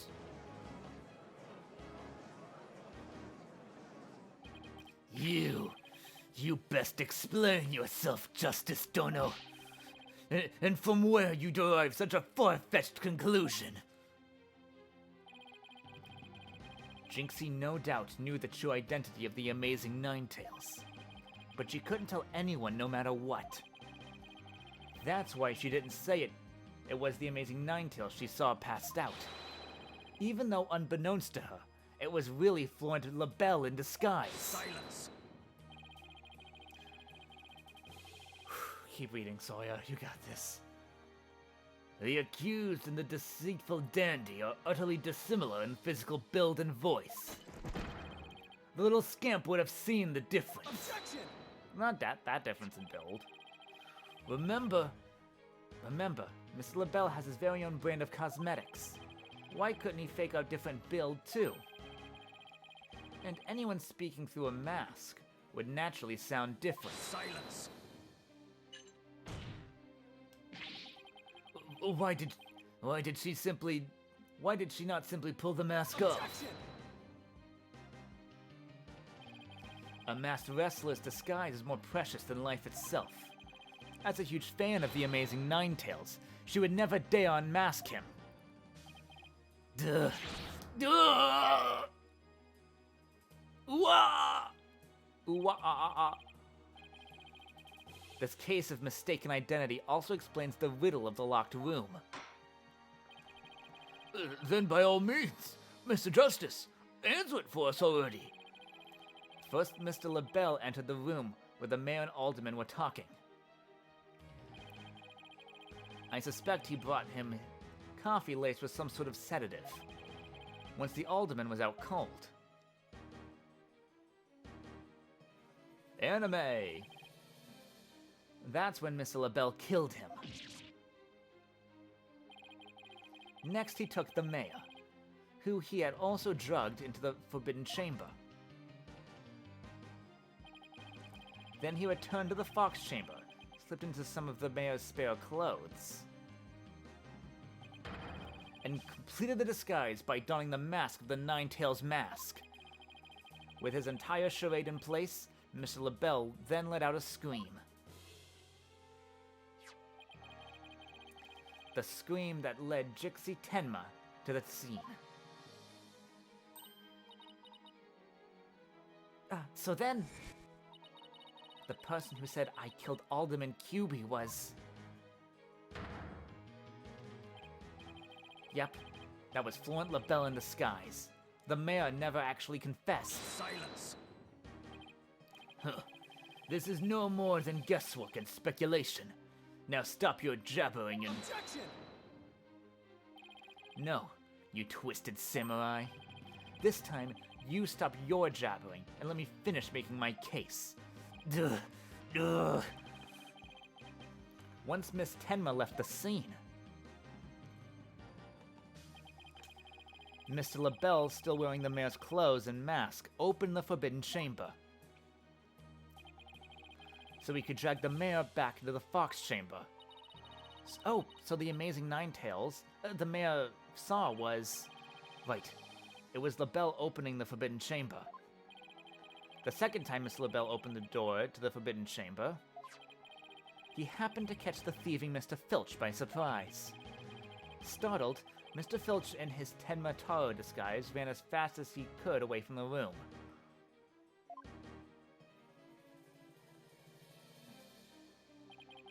As he did, he left behind a trail of feathers and tracks, and gave Miss Tenma the scare of her life in the hallway. With no one left to witness the event that had occurred, Miss LaBelle then proceeded to drag the sleeping mayor back into the fox chamber. I see. Well, that all certainly does make sense. Then, after dragging the mayor back into the fox chamber, Miss LaBelle threw the mask out the window and fled the room. Silence. For this absurd theory to work, it requires the defendant to be the amazing Ninetales. However, he was the one pushing for the municipal merger. That such an individual could possibly be the amazing Ninetales is preposterous. Objection! The mayor was blackmailed in pursuing the mayor. Miss Tenma's life would have been in danger if he had openly voiced his opposition. Miss Tenma. That's why he created a secret identity as the amazing Ninetales. Gah! This is madness. No one could possibly hatch such an insane plot. No one except a killer as insane as his plot. And I'd say Fluent LaBelle more than qualifies. Foolish mortals, it is your own peril that you forget who I am. Mayor Tenma, it's okay now. Jinxie will be safe just as soon as Mr. LaBelle is arrested. You are the amazing Ninetales, aren't you? Oh,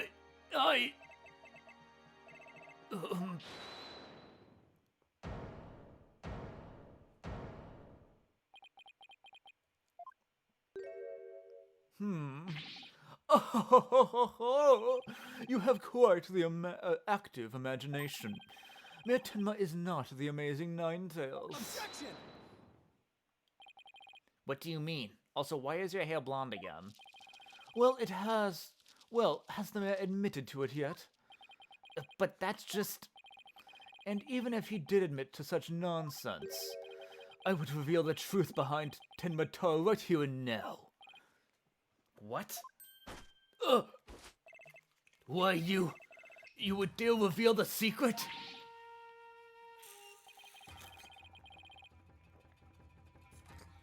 Take a sippy.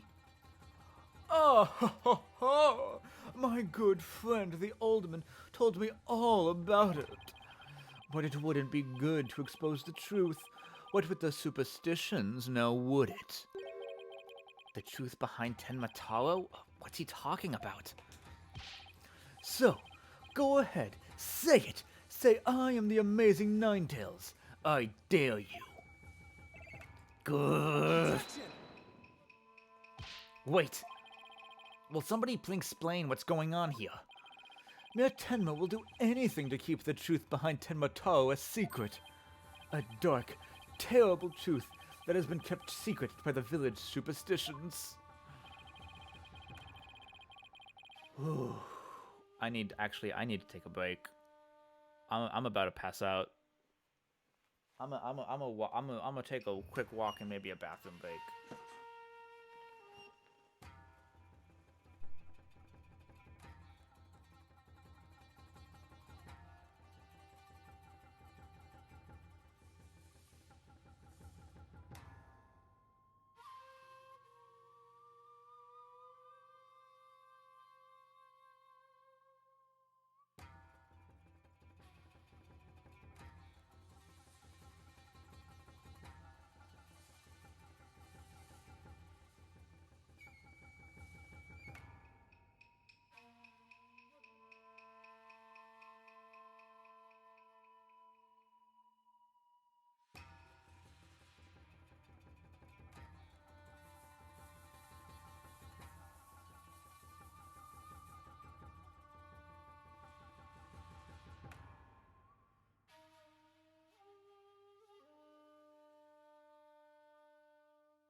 Still taking a break, but right on mute. This is a lot. I'm tired.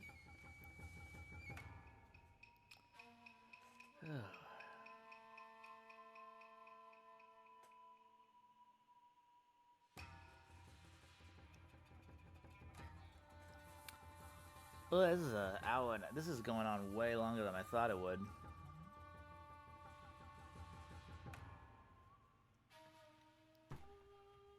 Okay, you can do it, Boldenine. God, that's so weird to refer to myself that way. And if the mayor admits to being the Amazing Ninetales, you'll expose the truth? Right. I won't have him walking free because of some nonsense you made up. Huh. So what now, Justice Dono? Without the mayor's admission, your theory is as useless as you are in battle. I'll show you who's useless. Apollo, don't you dare give up now. I know. Your Honor, I believe Mr. LaBelle's statements warrant a thorough cross-examination. After all, the true identity of the Amazing Ninetales is the cornerstone of this case. Oh, you do have a point, though. Please answer this court, Mr. LaBelle. Is the defendant the Amazing Ninetales or not?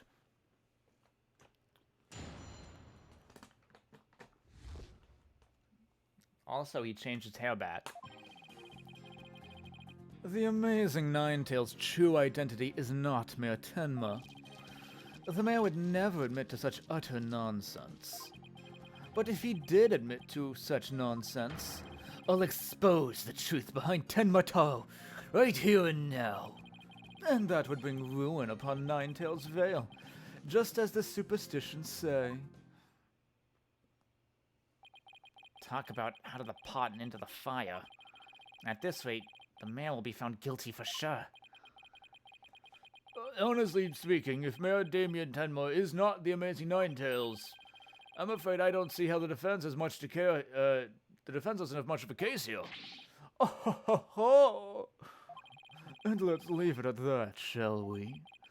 We all know that Alderman Cubey was the Amazing Ninetales anyway. I mean, that's how Ninetales Vale made a comeback, and the Alderman was so popular. There's gotta be a hole in the testimony somewhere, but I don't even know where to start.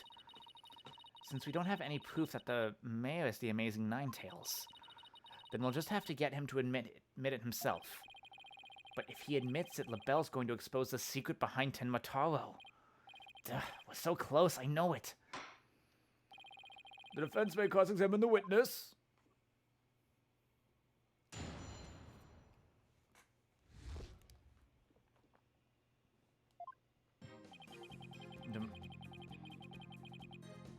Press.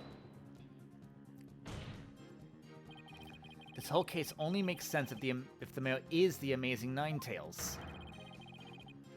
I know you're using his mask to create this illusion of a locked room murder. Silence. Huh. Nothing more than idle speculation. You've no evidence now, have you? Objection. Mr. LaBelle knows what this statue originally looked like. That means he had to be in the Fox Chamber while it was still locked tight. Oh, ho, ho, ho. Sorry, but I heard about the statue from the Alderman QB. If you don't believe me, just ask him. Oh, but what's that? The Alderman's dead! Oh, ho, ho, ho. Looks like the joke's on you, my sweet little friend. My sweaty little friend. Apollo, do you mind if I wring his neck? Wait in line, because I'm going first. Temper, temper. Anyway.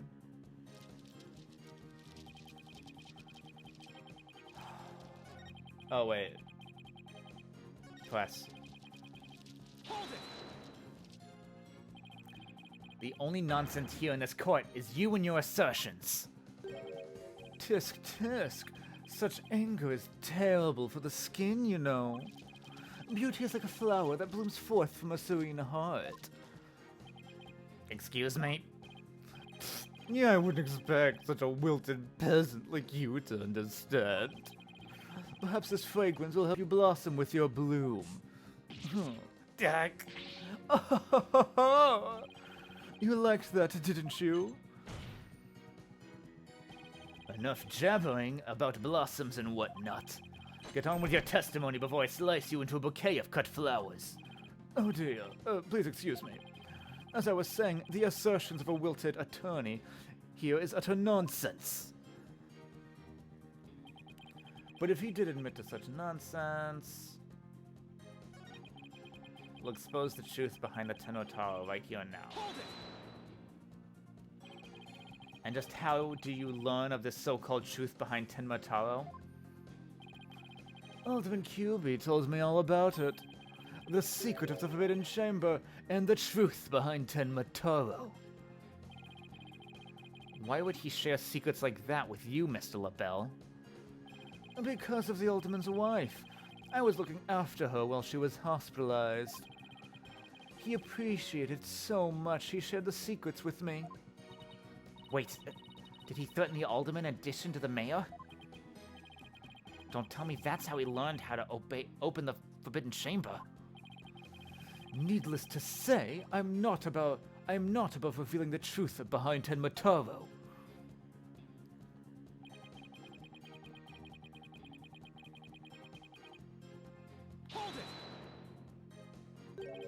Do not gaze upon Tenmataro. Do not tell others if you see him. Isn't that what the village superstitions say?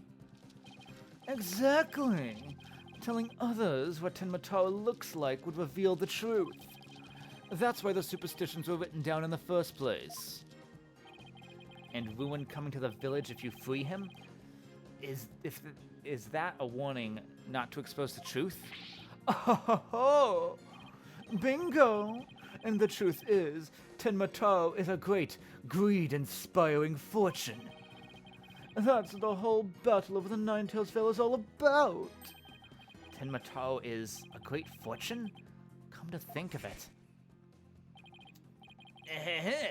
Only that it's the great... I don't feel like reading it again, but my grandpappy said there's a great treasure. Could Tenmataro actually be... Chamber treasure? Telling the truth that Tenmataro is a terrifying yokai is what has scared them away from the Forbidden Chamber and the treasure within. That's how the treasure has been kept secret all this time. Oh, well. It seems our ace attorney here, roll credits, has uncovered the truth that must not be revealed. Yeah, Tenma looks like he wants to keep the truth hidden as much as I do. Tragedy is doomed to repeat itself as long as Tenmataro exists. That's why the secret must be protected. As long as Tenmataro exists, huh? Mr. LaBelle, please add that statement to your testimony.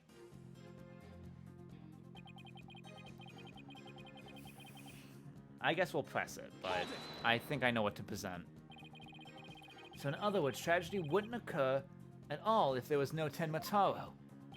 Yes, I suppose so, but that's wishful. This is LaBelle. Yes. You don't say. As long as Tenmataro exists, huh? Now I know how. Tell me what to do. There must be a hole.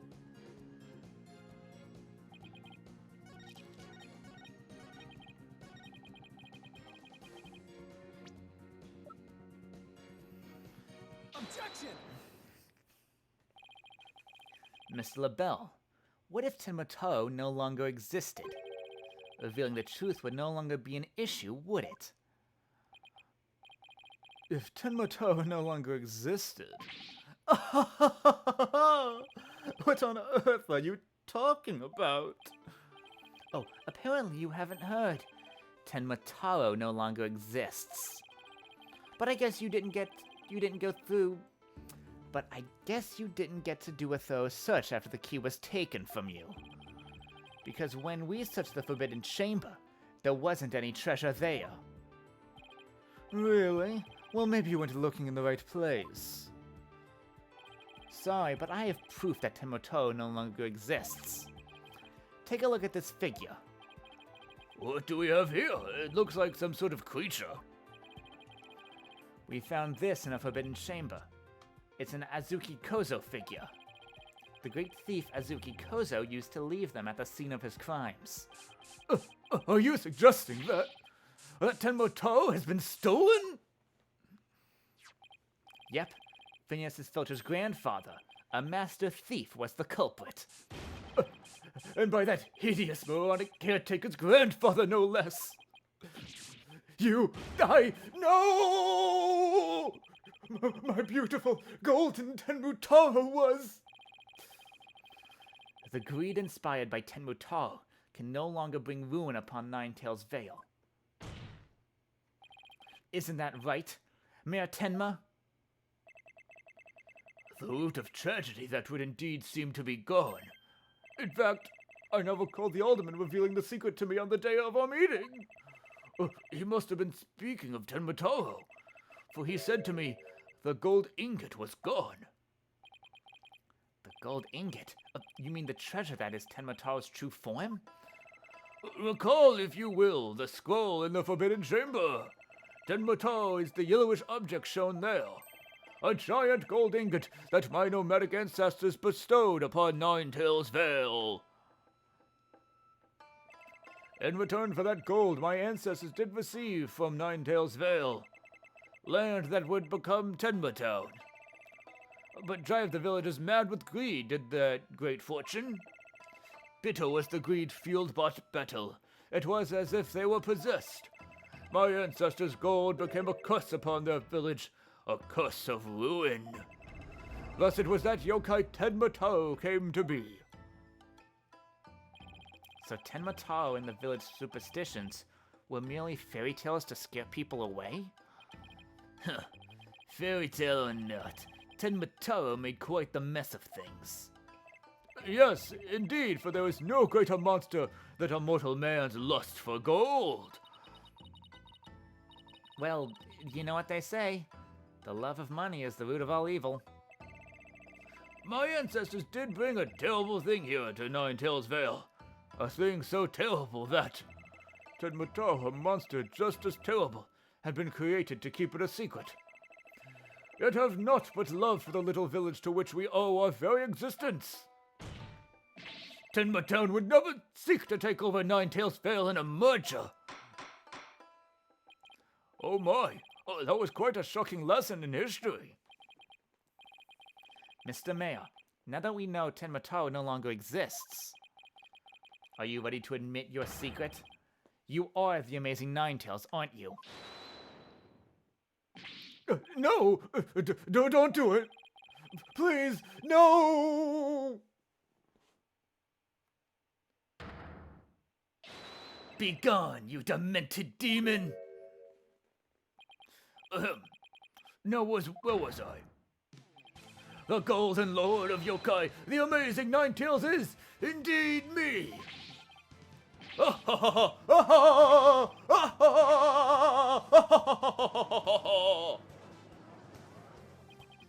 And that means Jinxie. Yes? The man wearing the mayor's clothes, who you saw collapse in the Fox Chamber, was he wearing the amazing Ninetales mask? Uh-huh. That's what made me think it was Papa. He said he was going to reveal his secret identity to Alderman QB that day, so it really wasn't Papa I saw there, was it? It was Florent's idea from the start. He advised me to reveal my secret identity to the alderman.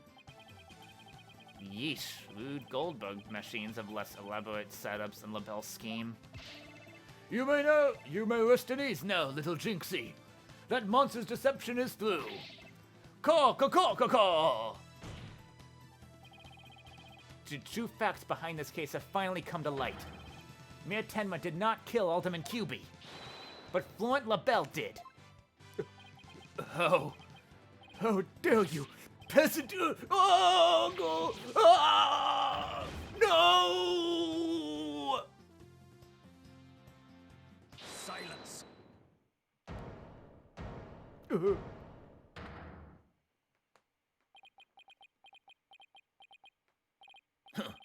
Justice, Dono? You should at least have a real blade in your hands if you desire to cross swords with me. Or have you mistaken this battlefield for a training ground? What's this guy want now? Evidence is like a razor-sharp blade that cuts through bone, as though it were butter. But you have only blind guesses, a dull blade incapable of cutting even a cake. He has you there, Mr. Justice. After all, evidence is everything in the court of law. You know that whole jury thing that we set up in the last game? Well, fuck that shit, right? Why have stakes carry from one game to the other? But they're right! Let's see some evidence!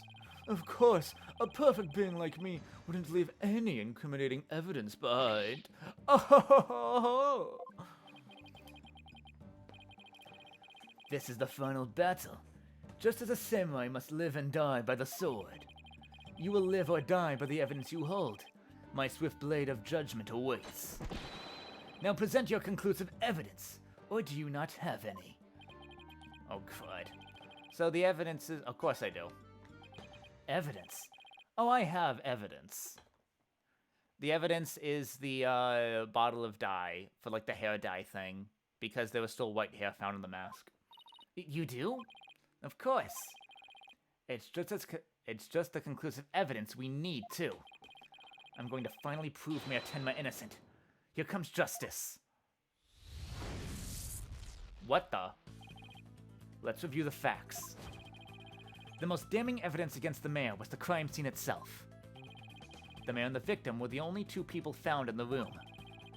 Also, we all thought the alderman was killed because he was the Amazing Ninetales. But as we now know, of course, we were way off.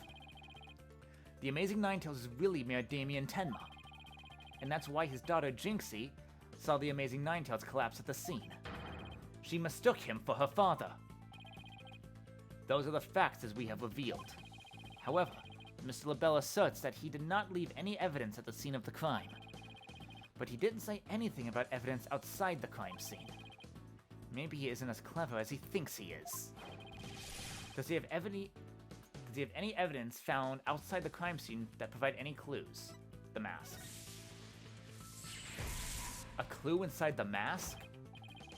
Oh, I know. The Amazing Ninetales mask. It was found washed up along the river. What sort of clues does the mask hold? White hair. White hair in the mask! And what about the hair left in the mask? Who does it belong to? Florent LaBelle. The white hair is LaBelle's! Oh right, the hair is Florent LaBelle's! Yes, now that's what I call conclusive evidence. That's a fun new mechanic. Well, Mr. Justice, do you have any conclusive evidence to present to this court? Of course I do. Observe this mask, if you will. That mask? How is that conclusive evidence? It's not the mask itself, but the white hair inside it. We originally thought it belonged to Alderman Rex Cuby. Yes, but the Amazing Ninetales, as we now know, is Mayor Tenma, so... That is correct. So the question is, whose hair could this be? And the answer to that is the last person to have worn it before it was discarded. That would be you, Mr. Florent LaBelle. What are you talking about? I never had any hideous white hair like that! Silence. It would appear your coup de grace failed to hit its mark. This freakish fop is not the white hair type, because he's busy being one ludicrously garish color or another. Objection! No, Prosecutor Blackquill. It's you who has made a fatal error. What? Remember where this mask was found? It washed up by the side of the river. With that in mind, this last piece of evidence will solve all the remaining riddles. The hair color wash, it washes out with water. That's... Oh, what is that? This is Mr. LaBelle's own private brand of hair color. It washes out with just water. The court will also recall that the amazing Ninetales mask washed up along the side of the village river with white hair inside it. What's this? Are you saying that preening peacock's hair color is... That's exactly what I'm saying. Miss LaBelle's hair color is a freaky work of fiction. But thanks to the river flowing through Ninetales Vale, we now have a real-life expose.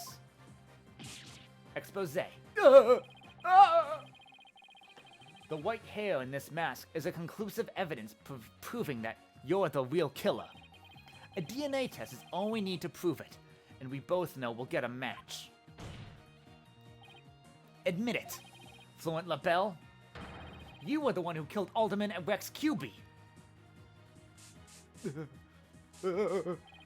You peasant, how dare you! My profane beauty, it's like a bug, exterminate you! Alderman! Oh no, my makeup!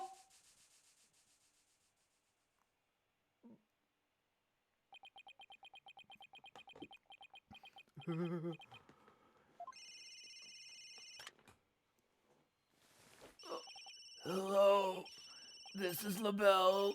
What? The project is off? This is LaBelle. The sponsors have pulled out.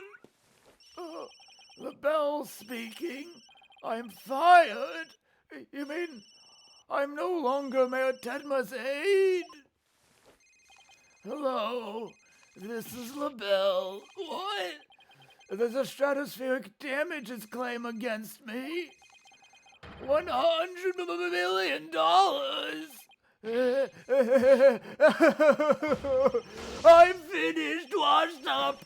Sticking a fork in me, I'm done.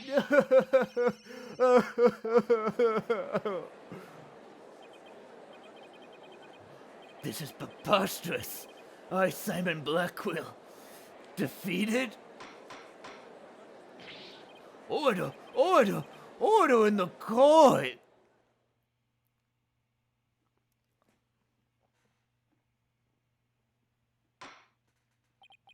Well, this is quite the unexpected outcome. I must hand it to you, Mr. Justice. You really turned this case on its head, just like that other lawyer, Phoenix Wright. Wait, that was a compliment, right? Prosecutor Blackwell, what have you done with Fluent LaBelle?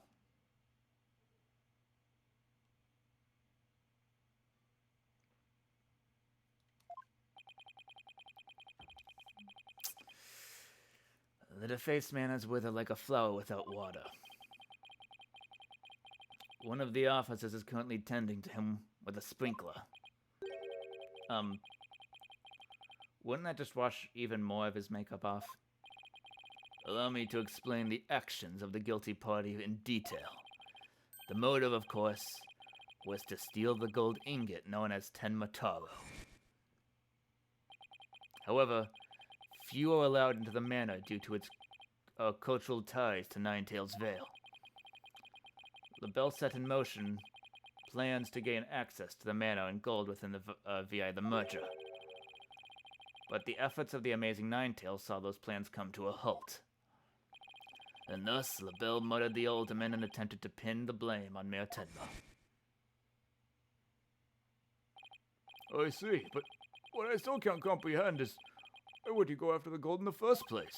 Miss LaBelle doesn't look like someone who is in need of financial aid. LaBelle hid his past well, much like he hid his beauty with makeup. He's mired in debt. Debt due to pouring money into a brand only he could love.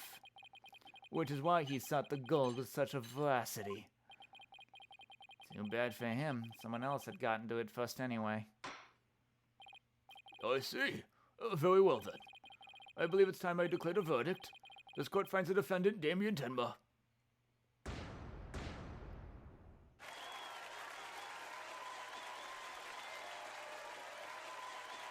Caw.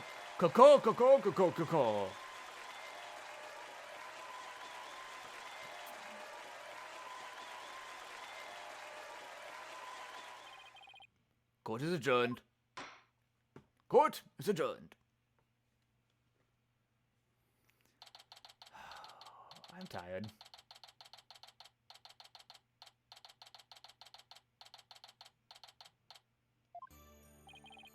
That was some seriously good lawyering, Apollo. Even I didn't see that coming. Just got lucky, I guess. You banished Denmataro from the Nine-Tails Vale like you were some kind of exorcist. There's still one thing I don't understand. How come Mr. LaBelle didn't kill Mayor Tenma, too? He could have set it up so the mayor murdered the alderman, then died from a counterattack. That would have removed at least one possible fly from the ointment. I was wondering about that, too. But I have a hunch LaBelle was biding his time. He was planning on exposing the Amazing Ninetales' true identity himself. Huh? But why? Because the mayor was the Amazing Ninetales. Had LaBelle succeeded in framing Mayor Tenma for the alderman's murder, the Wrestler's popularity would have plummeted once his secret identity was revealed. Oh, I get it. If the Amazing Ninetales was just killed, he'd die a hero, but if he was proved a villain, his fans would abandon him, making the merger that much easier. Right, then the merger was complete and everything cooled down. He'd be able to search the Forbidden Chamber at his leisure. What an insanely intricate plot. Caw. A most excellent job clearing my name. A feat worthy of the Demon Lord's approval. Why are you acting like Tenmataro again? Let this be of no concern to you. How could it not concern me? Tenmataro, be gone! Go! Jinxie, it seems like ages since I've laid eyes on you. Papa, you're finally back. Yes, it would seem that Tenmataro is no match for you. Ha ha ha! I'm not scared of that silly yokai anymore. Your father's a free man now, Jinxie. Isn't that great? Thank you for all you've done. Seeing you guys in action, it made me feel like I don't have to be afraid anymore. Wait, is Jinxie actually smiling? This is all thanks to you two. Too bad the Amazing Ninetales will have to retire, though. Aww, how come? Once everyone hears I'm the Amazing Ninetales, my fanbase will nosedive. After all, I'm not the most popular of people. Another reason for my secret identity. I don't see how I could possibly continue. I think you've misjudged yourself. Take a look outside. Say, now that you mention it, what's all that noise out there? A big crowd gathered outside the courthouse once the news broke.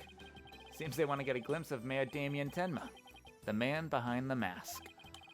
And to root for your return to the wrestling ring. Rooting? For me? But I thought I was nothing more than a malefactor in their eyes. The only one who really matters is Jinxie. Show her how cool you really are. Yeah, you're the coolest when you're out there fighting in the ring, Papa. Jinxie. Here, I think you'll be needing this. My attorney badge. Take that! Thank you. Now, if you would excuse me. Huh? I don't want to keep my fans waiting.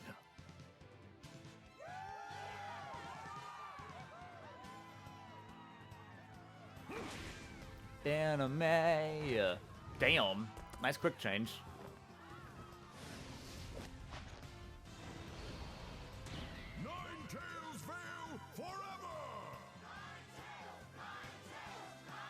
I wasn't that off with the voice.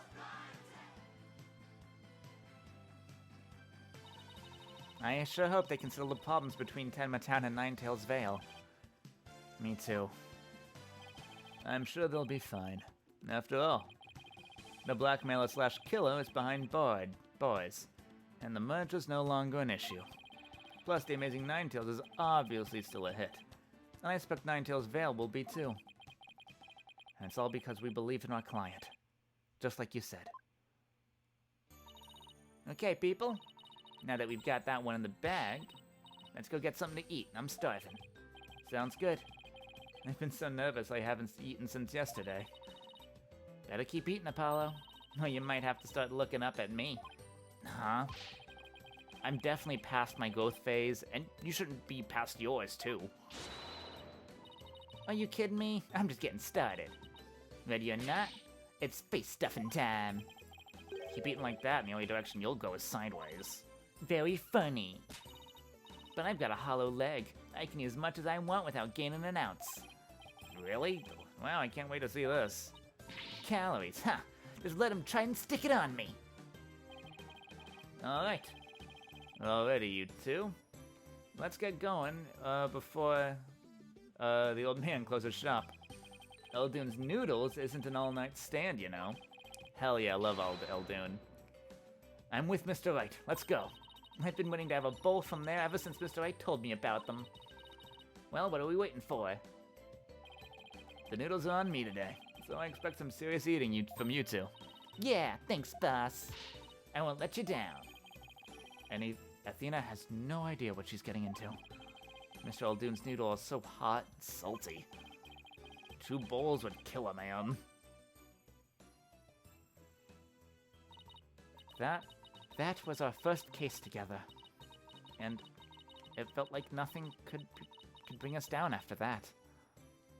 That was the past.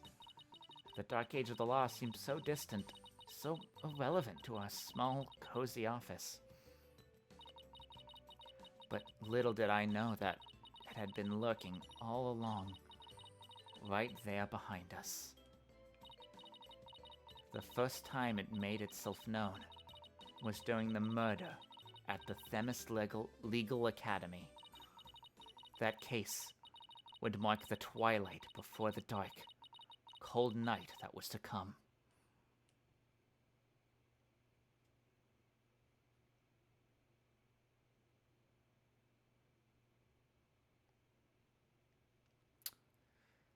All right.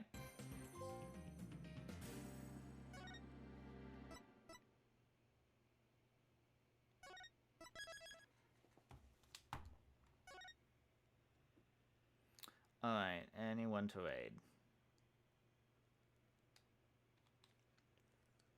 Is Crystal still going? Nope. Trula's streaming.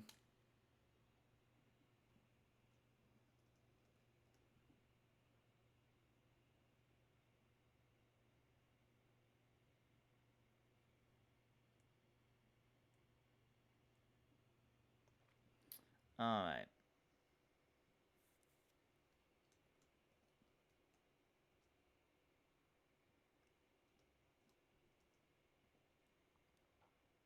F M